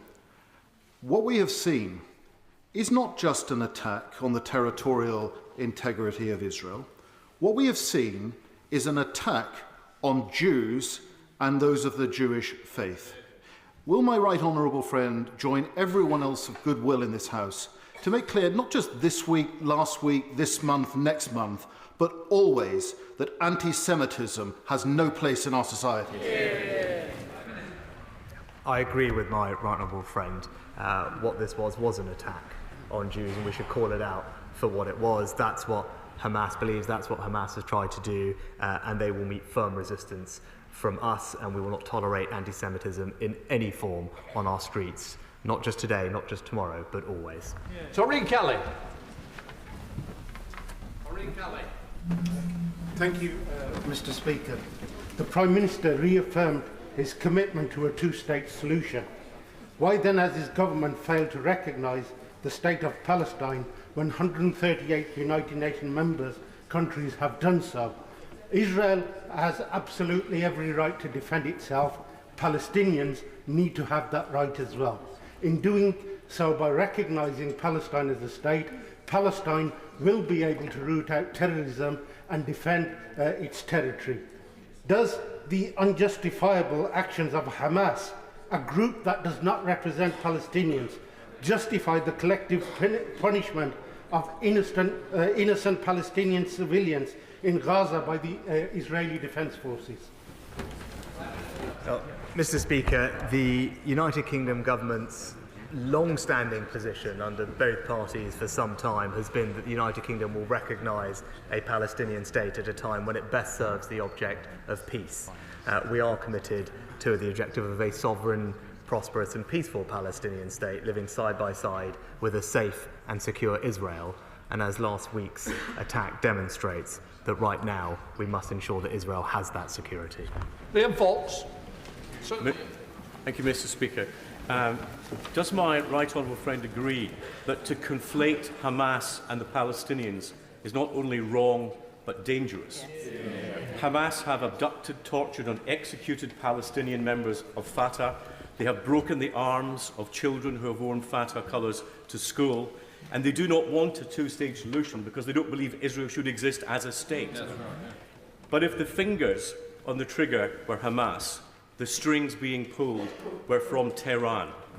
With £100 million of investment going from Tehran to the terrorists of Hamas, isn't it time that we in this country asked again why Iranian banks are operating from the City of London, why Iran Air is operating from Heathrow Airport, and why again we have not prescribed the IRGC as I believe we should have? Mr. Speaker, I agree with my right honourable friend that Hamas, crucially, the Palestinian people are also the victims of Hamas. As he said, Hamas doesn't represent the Palestinian people or their legitimate aspirations to live with security and dignity. It does not stand for the future that Palestinian people want, and he is right to highlight that, and that is why we've taken the approach that we have, and we believe, and we will continue to make sure that our sanctions regime is effective. Where we have sanctioned entities, including banks, we will ensure that those sanctions are complied with, and the new Economic Deterrence Institute that we have established with funding will help make sure that that happens. Agreement. Speaker, I'd like to join with others and condemn the atrocities of Hamas, and my thoughts are with all of those affected by the conflict in Israel and Gaza. One of my constituents, a UK national, is trapped in Gaza, having travelled there on Friday the 6th of October. I'd like to thank the Prime Minister, the Foreign Secretary, FCDO staff and Labour's front bench for the work that they've been doing to try and bring my constituent home. I wrote to the Secretary of State on Friday to update him regarding my constituent's whereabouts, so I asked the Prime Minister and the Secretary of State to redouble their efforts to bring my constituent home, ensure the safe passage of all other UK nationals trapped in Gaza, and to work to support people both in Gaza and Israel caught up in this terrible conflict. Can I thank the Honourable Lady for her question and express my sympathies to her constituent and their family. We are in touch with all those families that have registered with the Foreign Office to provide consular assistance to them. Obviously the situation in Gaza is difficult, but we're doing everything we can, not least our conversations with the Egyptians about the Rafah crossing, but we have preemptively deployed a border force rapid deployment team to Egypt so that when and if the crossing is opened, we are able to extract our citizens and bring them home, and that is something that I've also explicitly discussed with President Sisi to receive assurances from the Egyptians that they will allow safe passage of British nationals when the time allows, and she can rest assured that for her constituent and all others that are trapped, we will continue to do everything we can to support them. Mr. Speaker, modern media brought the full horror of the profoundly evil crimes committed against the State of Israel into all our homes. And it's also now bringing the unfolding horror of the human catastrophe taking place in Gaza into our sitting rooms as well. In his statement, the Prime Minister indicated that Israel and Egypt are denying access for humanitarian aid into Gaza. What possible reason could they be giving for that? Mr. Speaker, as we heard previously, there are complexities with ensuring the safe opening of the Rafah crossing, and we're having conversations both with the Israelis and the Egyptians and other partners to see how best we can provide humanitarian assistance to the region, not least with the deployment of our Royal Navy assets, which will arrive over the course of the coming week, but also the increase in the aid funding that we've announced today that will provide support to people in the region. Naz Shah. Thank you, Mr. Speaker. The use of white phosphorus in a densely populated area against civilians is illegal. Both Amnesty International and Human Rights Watch have reported the use of white phosphorus against civilians in Gaza. Can I ask the Prime Minister, has the British Foreign Office received confirmation of any such reports, and if such weapons have been used against civilian populations in Gaza, what will his response be? Well, Mr. Speaker, of course we keep everything under review, but I'm not going to comment on or speculate on reports where we do not have full access to information or are unable to verify facts. Manchester. Mr. Speaker, I very much welcome the Prime Minister's statement of the three-step approach. Terrorism is terrorism, and as somebody who comes from a Muslim background, can I just say this, with regards to the actions that we saw with regards to Hamas, they were clearly terrorist and barbaric, and therefore everything must be done to confront that terrorist organisation. I say this to the Prime Minister with regards to the previous work I did as the former envoy for freedom of religion or belief, working with people from the Muslim, Jewish and the Christian faith. We worked together to tackle intolerance against all people of all faith. On the specific point with regards to the conversation he's had with King Abdullah, Hamas will be defeated. The question is, who replaces Hamas in Gaza? Has he had conversations with King Abdullah with regards to if President Mahmoud Abbas and the Palestinian Authority is prepared to step in with the support of international partners and humanitarian assistance, because everything must be done to preserve human lives and find a two-state solution in this matter? Can I thank my honourable friend for his excellent question and reassure him that that is exactly part of the conversation that I've had both yesterday with the King of Jordan but also today with President Abbas. We do need to provide stable leadership in Gaza once Hamas has hopefully been removed, and that thinking is already happening amongst us and our partners. Ms Saville-Roberts. For Plaid Cymru, I condemn the atrocities of Hamas, and our thoughts are with all the Israeli and Palestinian civilians killed, injured or bereaved in this horrific conflict. International humanitarian law exists for a reason, to safeguard all civilians, universally. Among these rights is the right to water. Fuel is necessary for many people in Palestine to have safe drinking water. Without clean water, people will die. He has announced humanitarian support today, which I welcome. As a close ally of Israel, what steps has he taken to urge Israel to comply fully with international law, including by supplying essential fuel to Gaza? Mr. Speaker, as I said previously, as a friend, we will continue to call on Israel to take every precaution to avoid harming civilians, and we will continue to do everything we can to provide humanitarian support to those affected. Ian Duncan-Smith, Sir Ian. Mr. Speaker, can I commend my right honourable friend for his calm leadership through the last few days, and that also of the Leader of the Opposition too. Can I just say that some people forget that the reason we defend Israel's right to exist and its security is that 6 million Jews were murdered by a perverted ideology, and we must never return to that again. That's why we stand with Israel in its time of absolute need.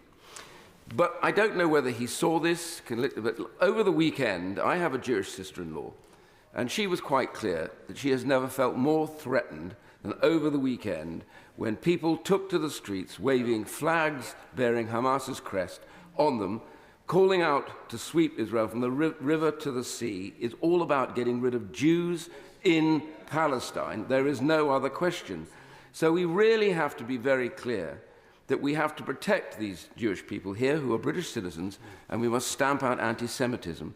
And I therefore ask my right honourable friend whether now we'll redouble our efforts to make sure that if ever that happens again, those people bearing those flags, hurling that abuse, will be arrested and prosecuted with the full strength of the law. Well, I thank my honourable friend for his excellent contribution, and he is right. There is no place for demonstrations, convoys, or flag waving on British streets that glorifies terrorism or harasses the Jewish community. That's why I met last week with police chiefs and the Community Safety Security Trust in Downing Street to discuss how better we can protect the Jewish community at this time and police these protests appropriately. And I'm pleased that that work is ongoing, but of course we will remain engaged with all partners to, as he said, anyone who breaks the law should be met with the full force of the law and be swiftly arrested. And I'll also reassure him that many people will have seen incidents online and footage of scenes that are simply unacceptable. The police are currently reviewing that footage, and where possible and where they can, they will further arrest those responsible. Thank you very much, Mr. Speaker. The acts of terror that were committed by Hamas were horrifying, and our prayers go out to everyone affected, both in Israel and across the world, and those who are here in the House today. Israel is seeking justice, but innocent Palestinians must not pay the collective price. I urge the Prime Minister to seek guarantees from the Israeli government on 4 crucial points. Firstly, that incendiary weapons will not be used in civilian areas. Second, that hospitals and medics will not be targeted. Third, that food, water and electricity supplies must be immediately restored. And finally, we must not see military occupation and annexation of Gazan land. Mr. Speaker, I'm confident that the Prime Minister of Israel does not want to see any regional escalation beyond dealing with Hamas, and as a friend we will continue to call on Israel to take every precaution to avoid harming civilians.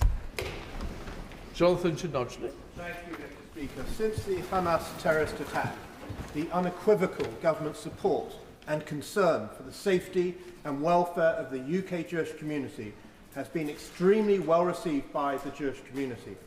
And no one has shown greater care than my right honourable friend, who I would like to thank.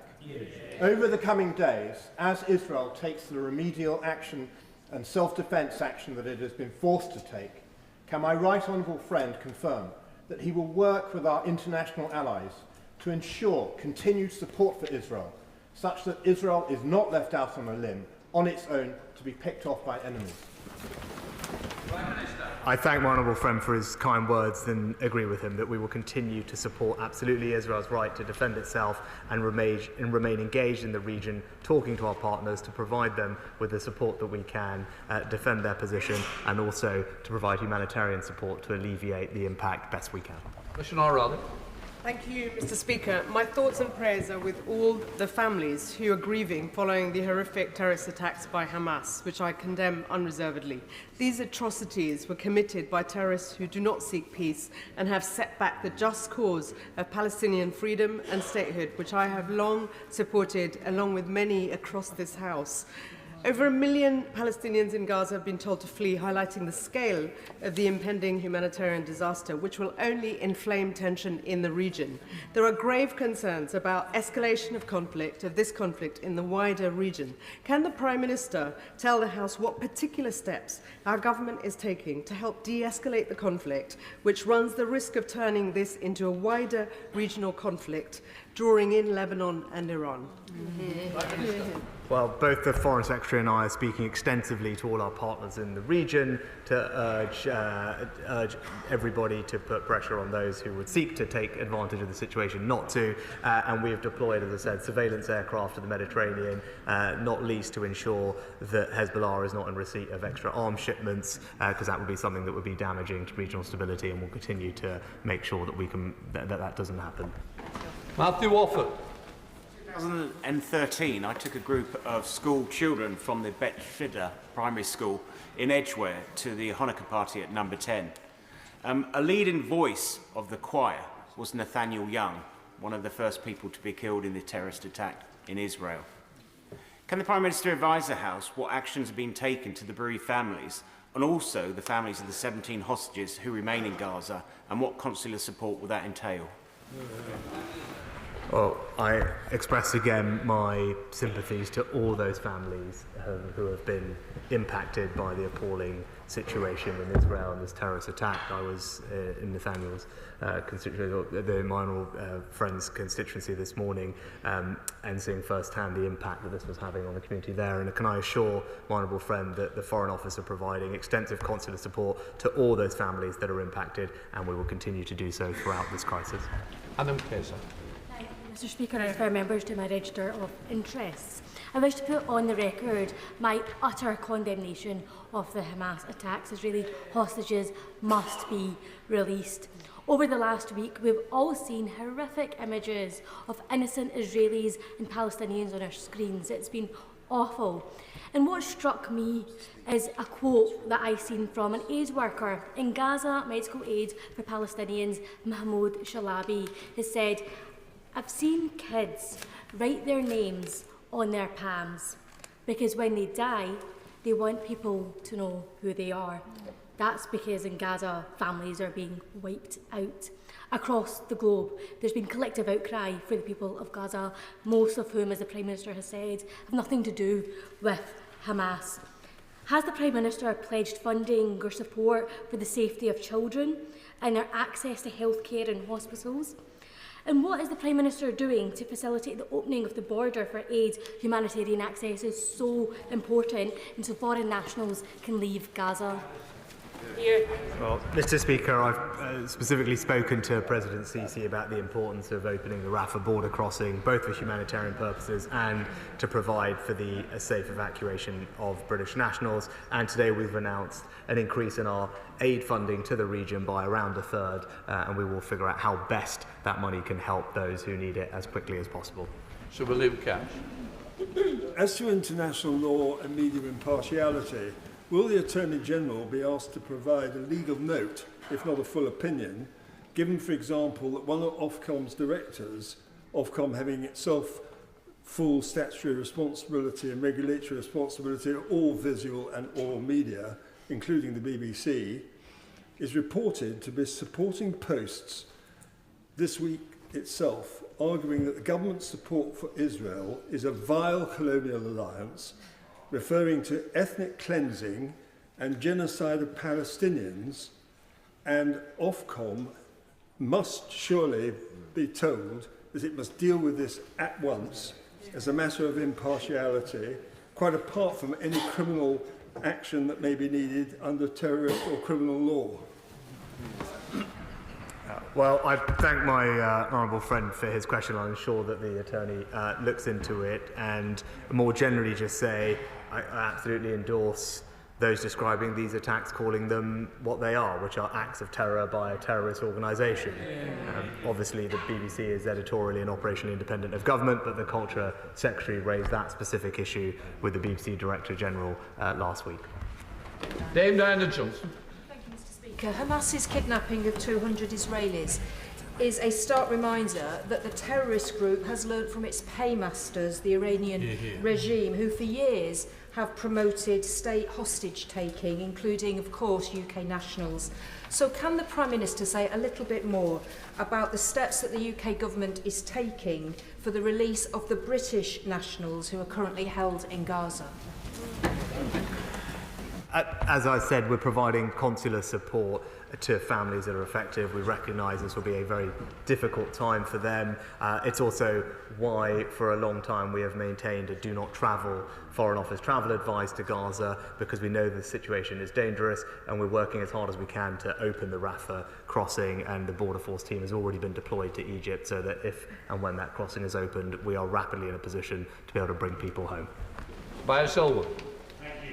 Mr. Speaker, could I welcome the Prime Minister's most powerful statement today in robustly standing with Israel in its mission to defeat Hamas after its brutal terrorist offensive last week.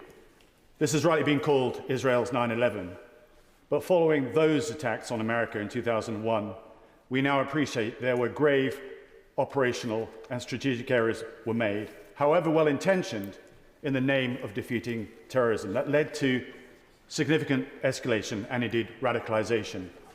So how events play out in the next few days will have severe repercussions across the Middle East and beyond for years. And with no emergency governance, security or humanitarian plans yet confirmed, does the Prime Minister agree with me that if we are a true friend of Israel, we should counsel against a full-scale ground invasion at this time, as it will see this conflict spill into the West Bank, East Jerusalem and southern Lebanon? Just before everybody comes back in, there's still lots to stand. I want to get everybody in because I think it's right. But please, let's consider each other in both questions and answers. Prime Minister. Mr. Speaker, I say, of course, every country has the right to defend itself, and it wouldn't be appropriate for the UK to define that approach. But as I said, we will continue to stand with Israel. I thank the Honourable Gentleman, Right Honourable Gentleman, for his remarks, but also, as I said, as a friend, urge them to take every possible precaution to minimise the impact on civilians. Leila Moran. Thank you, Mr. Speaker. As you're aware, my immediate family is from the West Bank, but we have extended family in Gaza City. Their house was bombed by the IDF. They went to seek sanctuary in a church because we're Christian Palestinians. And I'm afraid to say they're still there because they're too old to go, and they say to me that they have nowhere to go.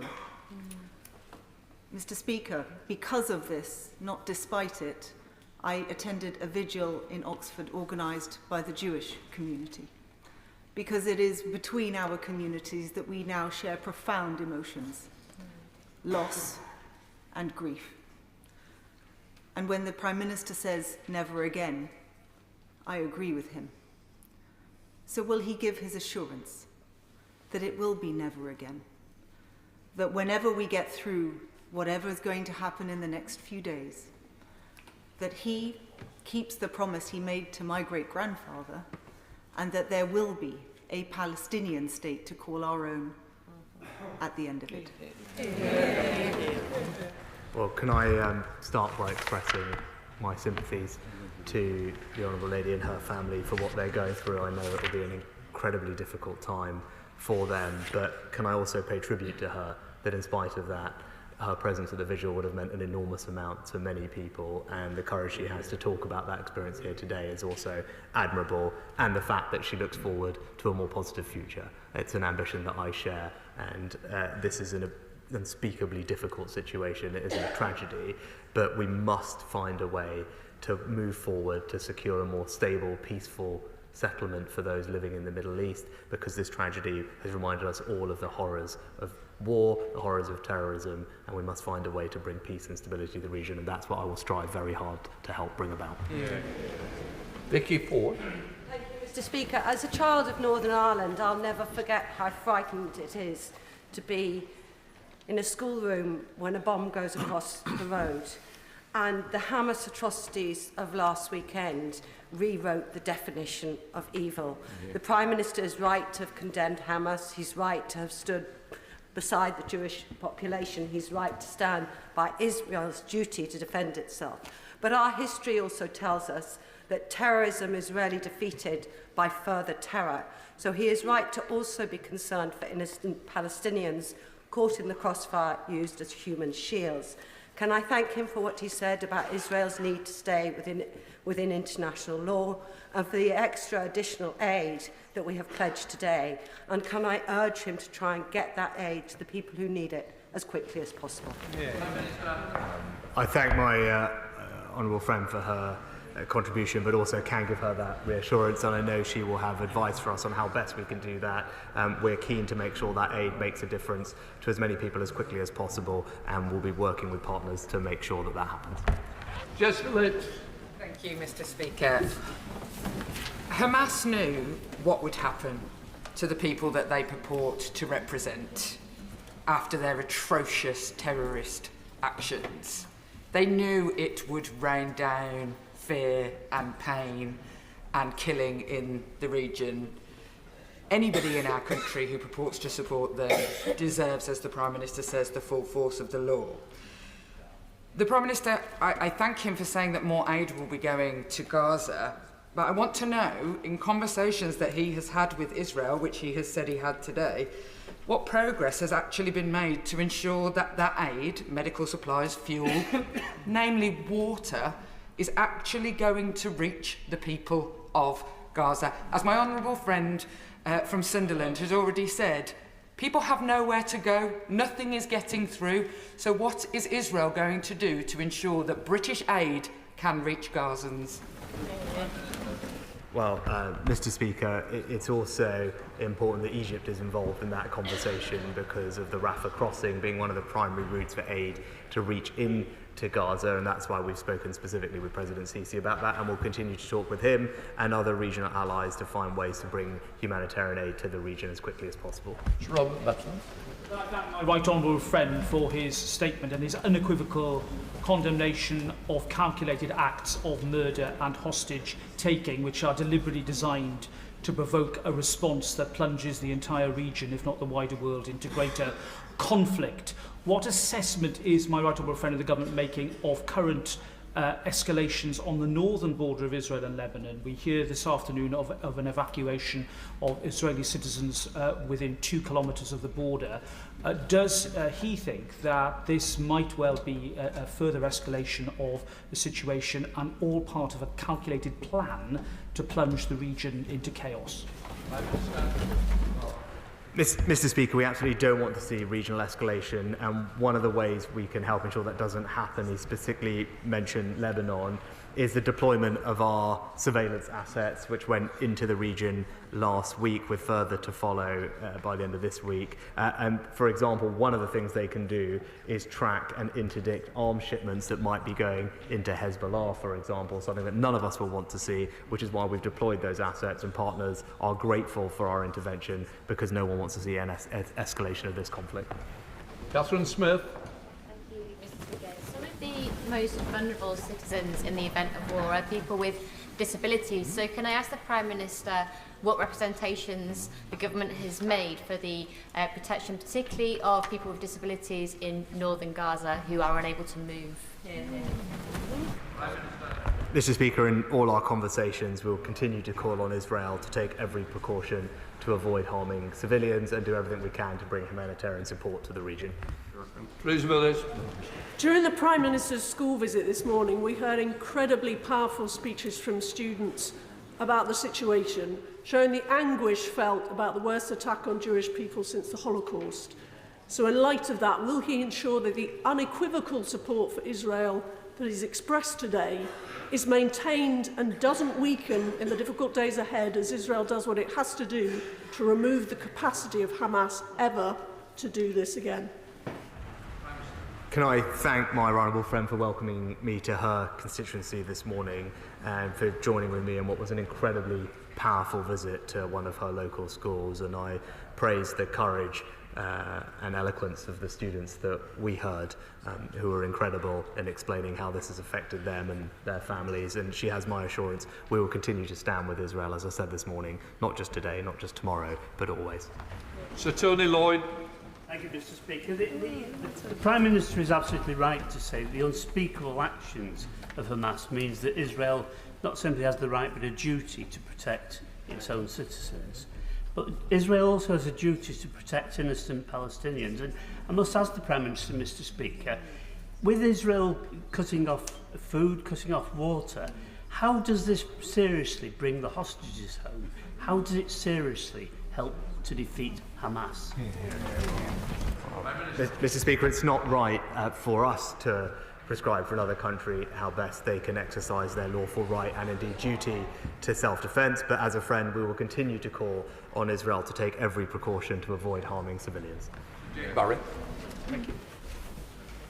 Thank you, Mr. Speaker. On Saturday in Roppenstall, I met with representatives of both the British Muslim and the British Palestinian community from East Lancashire. They were united in one voice, condemning the appalling actions of Hamas and the barbarous murder of the Jewish people. They will have been heartened today to hear the Prime Minister's words that we both stand with British Muslim community and the British Jewish community at this very difficult time. They want to see Israel comply with international law. They want to see humanitarian corridors remain open to enable innocent Gazans to escape. Could the Prime Minister say how the deployment of the British Royal Navy could help in ensuring that that happens?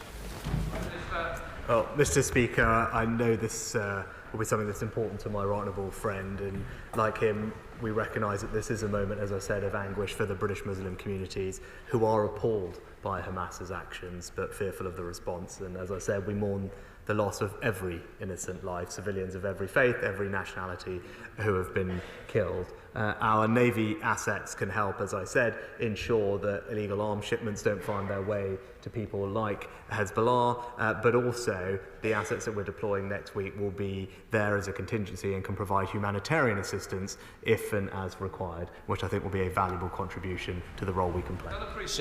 Thank you, Mr. Speaker. We in Walthamstow stand in solidarity with our neighbour who is here today pleading for help to get her elderly parents back who were brutally taken hostage by Hamas. We are also desperately worried about families from our community who are stuck in Gaza, UK citizens trying to get home. We believe that every life deserves the protection of international law and anyone who breaks it should be held to account. But my constituents are also asking what more we can do and to use our internet connections. The Prime Minister will have seen today, it was reported that the Qataris have brokered a deal to ensure that Ukrainian children taken kidnapped in Russia have been returned home to their families. Can he tell us what conversations he's had with the Qataris about whether they might play a similar role and stop the violence in Gaza accordingly? I'm sorry, some people are going to have to be disappointed. There is no way that we're going to get everybody in. The questions are far too long to help. Prime Minister, and answers hopefully can be speaking. Thank the Honourable Lady for her question and assure her that we're talking with all leaders across the region. And I'm due to speak to the Qatari leadership, maybe even today, to ensure that we can work with them and others to ensure the safe return of hostages, but also to de-escalate the situation. Blake Drummond. Thank you very much, Mr. Speaker. Can I refer members to my register of interest concerning my visit to Israel and Palestine in May this year? The median age of a Palestinian in Gaza is 18. In the West Bank, it's 21, and in Israel, the median age is 29. If we don't sort out this long-term conflict quickly and permanently, we're going to have generations of young people affected in both Palestine and Israel, more radicalisation and more tragedy for families living in these countries. Can my right honourable friend elaborate further on his comments of a peace process that will have a lasting impact and a two-state solution?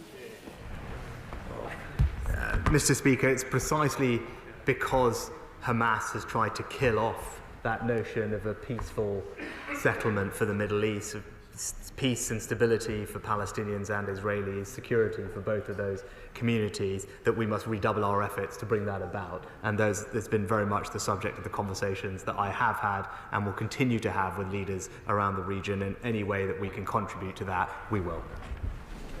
George Howard, Sir George. Thank you, Mr. Speaker.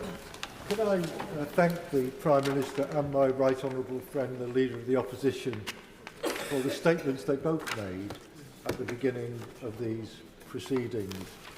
I wonder if the Prime Minister could give some indication of what role he sees for the United Nations in terms of providing much-needed humanitarian relief in the region, particularly in Gaza, and also in trying to get a new peace process off the ground, which I know will be difficult, but is badly needed. Well, I thank the honourable gentleman for his kind comments, and I think the United Nations can play a significant role when it comes to the humanitarian side. Indeed, around 3/4 of our existing aid to the region is channelled through the United Nations, particularly the Relief and Works Agency referred to before, and I'm sure they will continue to play a valuable role going forward. Shelbrook. Mr. Speaker, Leeds has a proud Jewish community, indeed in my own constituency, and it's not just the barbarity that we saw in the Hamas attack of burning and murdering and mutilation and rape, but it's also the fact that we came through several years where anti-Semitism had been given a safe space in this country. It's also that there are now protests on the street which are pushing forward the anti-Semitic message, and my constituents, my Jewish constituents, are fearful, and they are every day worried about how they go about living their normal life. So may I thank my right honourable friend for the £3 million of investment that he's announced for security, but can I ask him to keep a close eye on whether more will be needed, because I cannot emphasise enough that the Jewish community in my constituent across the country probably is fearful all the time. Mr. Speaker, I thank my honourable friend for his comments. He's rightly a champion of the Jewish community in his constituency, and like him, I'm clear that there is zero tolerance for anti-Semitism in the UK. We will continue to do everything we can to ensure the security and safety of our Jewish citizens. Kim Johnson. Thank you, Mr. Speaker. I stand with this House in condemnation of Hamas's appalling killing of innocent Israeli civilians and call on the immediate safe return of all the hostages. But, Mr. Speaker, I'm very concerned with the increasing numbers of deaths of innocent Palestinians. The forced mass displacement of Gazans are leading to a massive humanitarian crisis. So can the Prime Minister explain what the government are doing to prevent this, and has he demanded immediate ceasefire to end collective punishment of civilians? No, well, Mr. Speaker, I actually believe we must support, absolutely, Israel's right to defend itself and to ensure that attacks like this can't happen again. But as a friend, we will continue to call on Israel to take every precaution to avoid harming civilians, and we will provide humanitarian support. Henry Smith. I was contacted by a constituent who was deeply disturbed on visiting London on Saturday at pro-Hamas chants that were being shouted about the destruction of national monuments, about the fact that the main stage for the protest was right next to the cenotaph, and media reports of somebody with a Union Jack being detained and led away. What representations are going to be made to the Mayor of London and the Metropolitan Police so that future protests are appropriately policed? Hear, hear. Well, Mr. Speaker, we have ensured that the police have the tools, powers and guidance that they need to police these protests appropriately. Obviously, this is a difficult situation. I'm thankful to them for what they did over the weekend. They've made, I think, over 20 arrests. And as I said, they're currently reviewing footage of some of the things that we've seen after the fact, and where they can, they will make further arrests. But we are clear. People may be free to express their views, but where they are inciting racial or religious hatred, that is against the law, and they will meet the full force of the law as a result. I'm going to finish at 5:30, so let's help each other. Sir Owen. Mr. Speaker, the Archbishop of Canterbury over the weekend said the price of evil cannot be paid by the innocent. And yet, in Gaza, Palestinians have had no access to food or water or electricity for over a week. We have seen an evacuation order which has left people with an impossible choice. Constituents in Luton North have spoken to me about their pain and anguish at the unimaginable loss of lives in Gaza, so many of which are children, all following the despicable attack of terror carried out by Hamas. Even at times of war, there are still laws. So, as well as the urgent and desperate need for humanitarian aid in corridors, what are ministers doing to counter breaches of international law that risk further loss of innocent life, along with the possibility of peace in the Middle East? Mr. Speaker, it's Hamas alone that is responsible for this conflict, and we support Israel in taking action against terrorism and to defend itself. And Hamas has also enmeshed itself in the civilian population in Gaza and is using them as a human shield. Now, we will continue as a friend to call on Israel to do everything it can to reduce the impact on human life, and we will continue to support the area with humanitarian support. Andrew Slow. The case that Israel's best hope for its future security and its justified response to Hamas's atrocity is to treat the civilian populations in Gaza and the West Bank with the full respect that the laws of war and civilised nations demand, or else this tragic cycle of violence will simply repeat itself in the years to come. Madam Deputy Speaker, thank you. We must, as I said, support Israel's right to defend itself, to go after Hamas and recognise that they face a vicious enemy that is embedding itself behind civilians, but they will do so in accordance with international law, and as a friend, we will continue to call on Israel to take every precaution to avoid harming civilians. Colm Eastwood. Can I join with the Prime Minister in strongly condemning the despicable, horrendous acts by Hamas last week? It was and is an ongoing war crime. Of course, though, Madam Deputy Speaker, one war crime does not excuse another.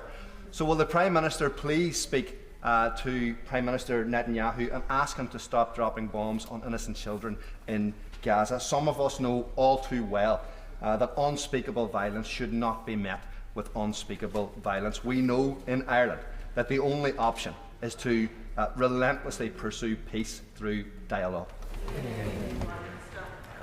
Mr. Speaker, I'd refer the honourable gentleman to the Israeli President's words, where he's been clear that Israel is working and operationally according to the rules of international law, and they will exercise their lawful right to defend themselves, and as a friend we will continue to call on them to take every precaution to avoid harming civilians. Douglas Ross. Speaker, the barbaric terrorism at the hands of Hamas saw babies and children robbed of their futures in the most brutal way. The victims were male and female, young and old. One of the victims was Bernard Cowan, who moved from Newton Mearns to Israel. And last week, his mother, Irene, joined many others at a service of solidarity and lit a candle in his memory. So we grieve and think of all of the victims and indeed all of those families of the hostages. Can I also ask the Prime Minister that communities, Jewish communities in Scotland are worried about their safety? So what action can and is the UK Government doing to ensure that Jewish communities in every part of the United Kingdom feel safe at this terrible time? Well, I thank my honourable friend for everything he's doing to support the Jewish communities in Scotland. I agree with him. There's zero tolerance in our society for anti-Semitism, which is why we've provided extra funding to the Community Security Trust to ensure the safety and security of Jewish institutions and schools and synagogues, but also clear guidance to the police so they can step in and take action where someone is breaking the law. Tamanjeet Singh Naseer. Thank you very much. Madam Deputy Speaker, after the brutal terror atrocities by Hamas, which tragically led to the deaths of over 1,000 Israelis, the government, of course, has a duty to defend its citizens, but it must be proportionate and in line with international law. We must also condemn any indiscriminate killing or forcible eviction from their land of the Palestinian people, who have suffered so much for several decades and now are facing horrors on an unimaginable scale. Does the Prime Minister agree that there must be no collective punishment of Palestinians? We must strive for peace, and there should be a humanitarian effort by the international community to avert a crisis furthering. Well, Mr. Speaker, we are working with our partners to bring humanitarian support to the region, and again today announced a significant increase in our humanitarian funding for the region, coming on top of what is strong support already, and we'll continue to talk to partners about how best to ensure that humanitarian aid finds its way to the people who need it. James Gray. Madam Deputy Speaker, can I warmly commend the Prime Minister for the strength and clarity of his statement and his support for Israel, his condemnation of Hamas and his deep, deep concern for the humanitarian situation in Gaza. Can I also thank him for being so strongly supportive of the Jewish and Israeli communities in Britain? But is he aware of an organisation called Palestinian Action, who have this weekend listed a series of companies and the directors of those companies who they believe to be legitimate targets for terrorist action? Will he now name this outfit Palestinian Action? Will he condemn what they're doing? Will he ask for the police and the Crime Prosecution Service to act without any further delay to deal with them? Madam Deputy Speaker, I thank my honourable friend for his kind words. I'm sure he'll understand that arrests are an operational matter for the police, but obviously what he said on the face of it sounds concerning. The police have powers under the Terrorism Acts of 2000 and 2006 to make sure that they arrest people who are supporting either terrorism or indeed prescribed terrorist organisations, and I would expect them to use the full powers available to them to prosecute people under the law. Andy Slaughter. Thank you very much, Mr. Speaker. Our thoughts at this time must above all be with the Israeli and Palestinian civilian dead and injured and with the hostages. According to Medical Aid for Palestinians, over 2,700 Palestinians have been killed so far in air attacks, more than a quarter of them children. This is before any ground invasion. What practical help can the government offer the 2 million people of Gaza and the UK citizens, like my constituents, who are trapped at the Rafah border and under constant threat from bombing and shelling? Well, Mr. Speaker, we continue to be in dialogue with partners, notably the Egyptians, about the Rafah crossing, and we already, in anticipation, have deployed a border force team to Egypt to safely bring people home if and when that crossing is opened. And in the meantime, the FCDO are providing consular assistance to all those families who are in contact with them who are currently in Gaza. Stephen Hammond. Thank you, Madam Deputy Speaker. Can I thank the Prime Minister for his very powerful statement today, and like colleagues across the House, join with him in condemning the acts of Hamas. Hamas, Hezbollah and a multitude of other terrorist organisations get their logistic, administration, financial and armament support from Iran. Can he assure the House that he will act with our international partners to do everything to isolate Iran and to increase economic sanctions? Madam Deputy Speaker, Hamas is fully responsible for the appalling act of terror that has taken place, but Iran does pose an unacceptable threat to Israel, including through its long-term support for Hamas, Hezbollah and Palestinian Islamic Jihad, and I can give him that reassurance. We are working with our allies and have been for a while to decide how best to deal with the destabilising actions of the Iranian regime in the region. Brandon O'Hara. Madam Speaker, I echo the Prime Minister's unequivocal condemnation of Hamas and their appalling acts of terrorist violence. International humanitarian law demands that any Israeli response must be legal and it must be proportionate. So does the Prime Minister agree that regardless of the circumstances, a collective punishment against an entire civilian population, one which involves forced displacement, the cutting off of water, food, fuel and medicine, can never be legal or proportionate? Mr. Speaker, I believe we must support absolutely Israel's right to defend itself and to go after Hamas and ensure its security in the long term, and that acts like this cannot happen again. As a friend, we will continue to call on Israel to take every precaution to avoid harming civilians. Chris Clarkson. Thank you, Madam Deputy Speaker. Leicester is home to a large and vibrant Jewish community. There are neighbours, there are friends, there are families. It's also home to a sizable presence from the BBC, who, when faced with child murder, rape and torture, decided that Hamas should be called militants rather than terrorists. The political leaders of this country and our royal family can decide that they're terrorists. Why can't our national broadcaster? Well, Mr. Speaker, I agree with my honourable friend. I absolutely endorse those describing these attacks, calling them what they are, attacks of terror by a terrorist organisation. Now, he will know the BBC is editorial and operationally independent of government, but the Culture Secretary has raised this issue directly with the Director General, and we wait to see. Kate Osama. Thank you, Madam Deputy Speaker. I want to start by saying my thoughts go out to everyone affected by the terrible violence in Israel and Palestine. And I'd like to thank the Prime Minister for his additional funding humanitarian aid. But what I would also like to ask and press upon that he integrates a framework of atrocity prevention into the UK strategy to ensure that UK officials are able to properly centre its treaty and ethical obligations across its response to the crisis, and resource UK country teams and relevant officials with urgent atrocity prevention and response training, expertise, guidance and leadership. Well, I thank the Honourable Lady for her question, and I know the existing support that we provide to the region ensures the stability of the Palestinian Authority, for example, and helps build capability there. And the new money we're announcing today, we will work with partners to make sure it can be used in the most effective and quickest way possible. Nicola Richards. Madam Deputy Speaker, 2 weeks ago at conference we were brought to tears listening to Hannah Lewis, a Holocaust survivor, describe watching her mother get shot in the head at the age of 7, a scene that broke her heart and broke ours too as she spoke. 5 days later, Holocaust survivors were kidnapped or killed, babies slaughtered, women my age raped next to the bodies of their friends and then killed, hostages paraded through the streets of Gaza and spat on. That was the reality that unfolded in front of Holocaust survivors and their families. My own member of staff shared the story of his 10-day-old cousin who was surrounded by Hamas trying to murder them. So will the Prime Minister join me in utterly condemning the acts of Hamas? And will he join me in saying that we will never forget and that never again really does mean never again? Can I thank my honourable friend for her powerful statement and for all the work that she does to support this cause in the country, and just agree with her wholeheartedly and condemning this act of barbarity unequivocally, but also saying there is no place in our society for anti-Semitism, and she is right, we must never forget, and praise her work and the work of the Holocaust Educational Trust and others for making sure that we never will. Sir Chris Bryant. Thank you, Madam Deputy Speaker.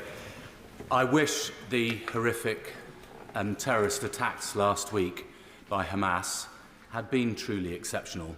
But the truth is, they reminded me of what the Russians did in Bucha last year in Ukraine. And it also brought to mind the fact that the first place that the Russians targeted in Kyiv was a Jewish cemetery. There is a pattern here, and actually there's a network around the world. So whilst, of course, we have to make sure that Israel is able to do everything it can to defend itself, and we stand with every single person, either with a friend in Gaza or a family member in Gaza or a friend in Israel in this country who will be going tonight terrified as to what's going to happen to their relatives in the next few days, we also have to tackle this network, don't we?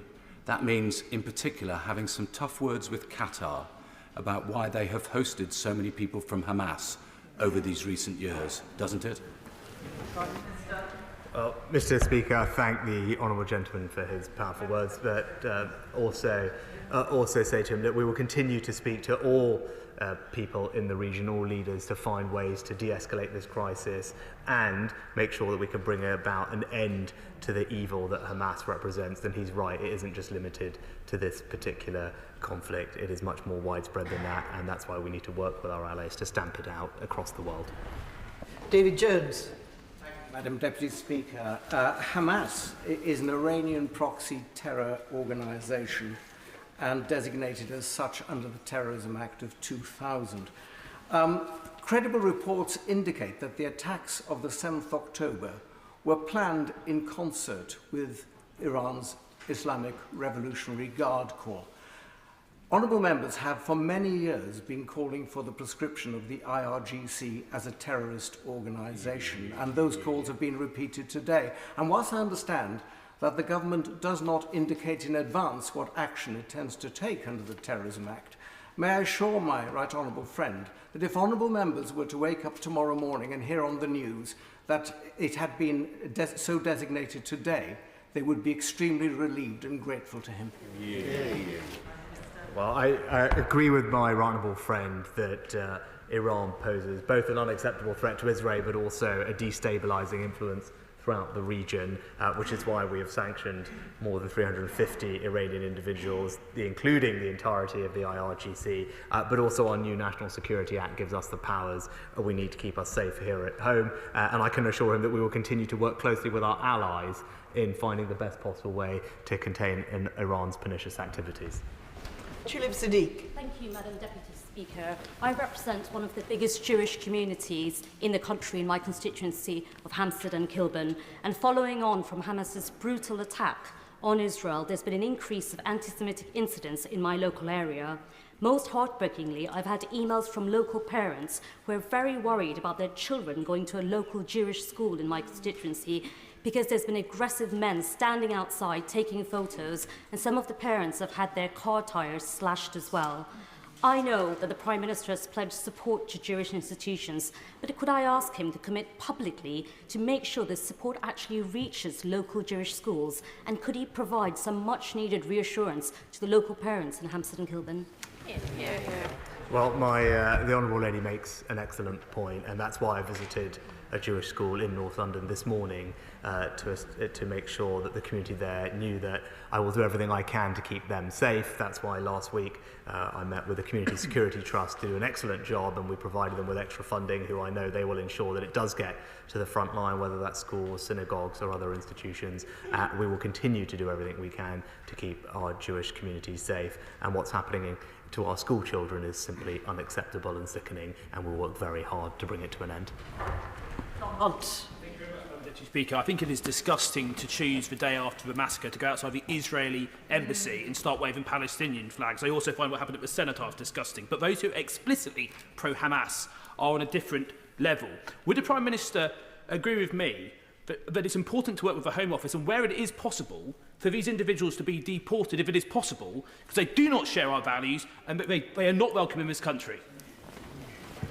Well, Mr. Speaker, the military wing of Hamas has been prescribed as a terrorist organisation by the UK for some time, in addition to the political wing more recently. And once a group is prescribed, then it is then a criminal offence for people in the UK to do various things in support of that organisation. That's under the Terrorism Act of 2000. And furthermore, the Terrorism Act of 2006 created an offence of the encouragement of terrorism. This gives the police the powers and the tools they need to arrest those individuals who are perpetrating this kind of support, and I will ensure that they face the full force of the law. Caroline Lucas. Thank you very much, Madam Deputy Speaker. I utterly condemn the barbaric attacks by Hamas and call for the unconditional release of all those taken hostage. These are horrific acts of terrorism and they constitute war crimes. Israel does have a right to self-defense, but the collective punishment of the people of Gaza is also a war crime, and those two things can both be true. The killing of over 2,600 civilians by the IDF is not only a humanitarian catastrophe, it also risks driving the deadly cycle of violence still further. I welcome the Prime Minister's statement that he's straining every sinew to keep the flame of peace and stability alive. So will he listen to those UN experts who are calling for a ceasefire? And what more will he do to promote a renewed international effort towards two legally recognised separate states safe within their own borders?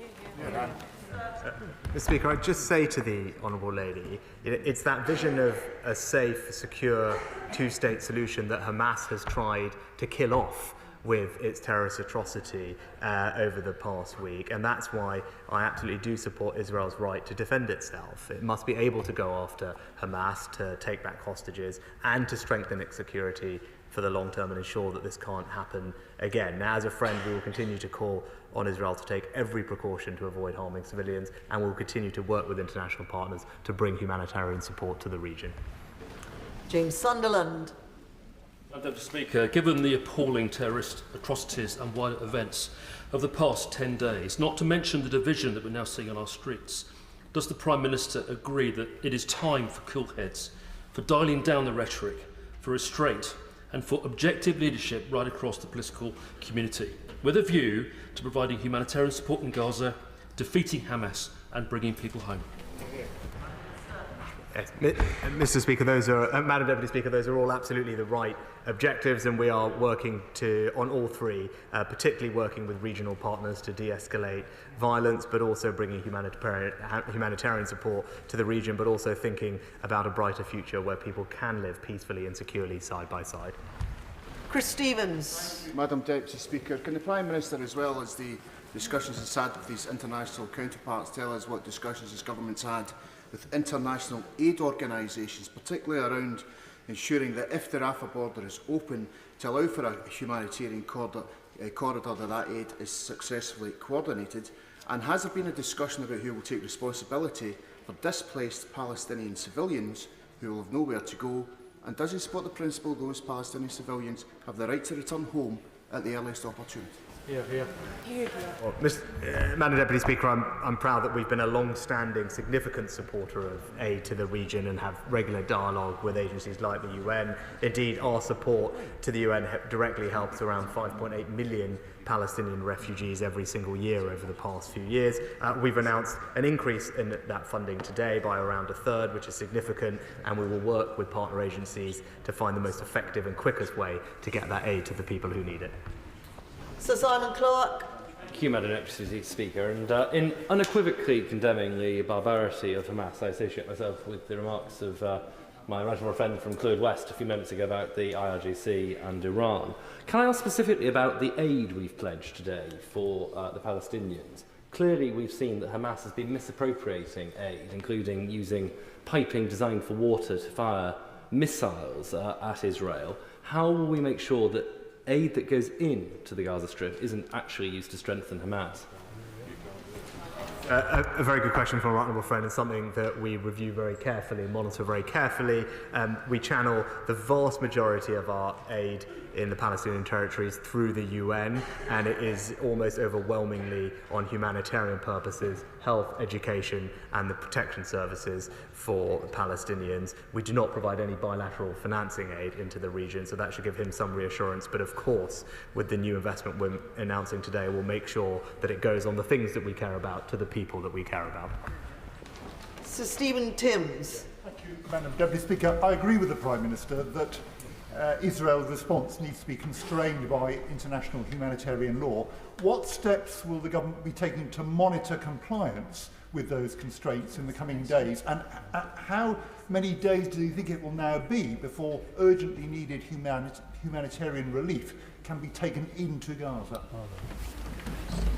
Madam Deputy Speaker, we're doing everything we can to support humanitarian efforts, moving aid into the region as quickly as we can, and we'll continue to have conversations with all our counterparts in the region to make sure that that aid can get there as quickly as humanly possible. Mark Logan. Thank you, Madam Deputy Speaker. I stand with my constituents in Bolton by condemning the acts of terror committed by Hamas, that they have not only targeted innocent adults, but even more barbarically, children.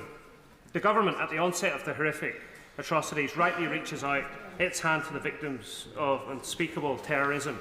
And does the Prime Minister agree with me and my constituents that the people of Gaza must be treated fairly within the bounds of international law, and that we refuse to accept an all-out humanitarian crisis? Well, Madam Deputy Speaker, we do support Israel's right to defend itself, and as a friend, we will continue to call on Israel to take every precaution to avoid harming civilians and do everything we can to bring humanitarian support to the people of Gaza as quickly as practically possible.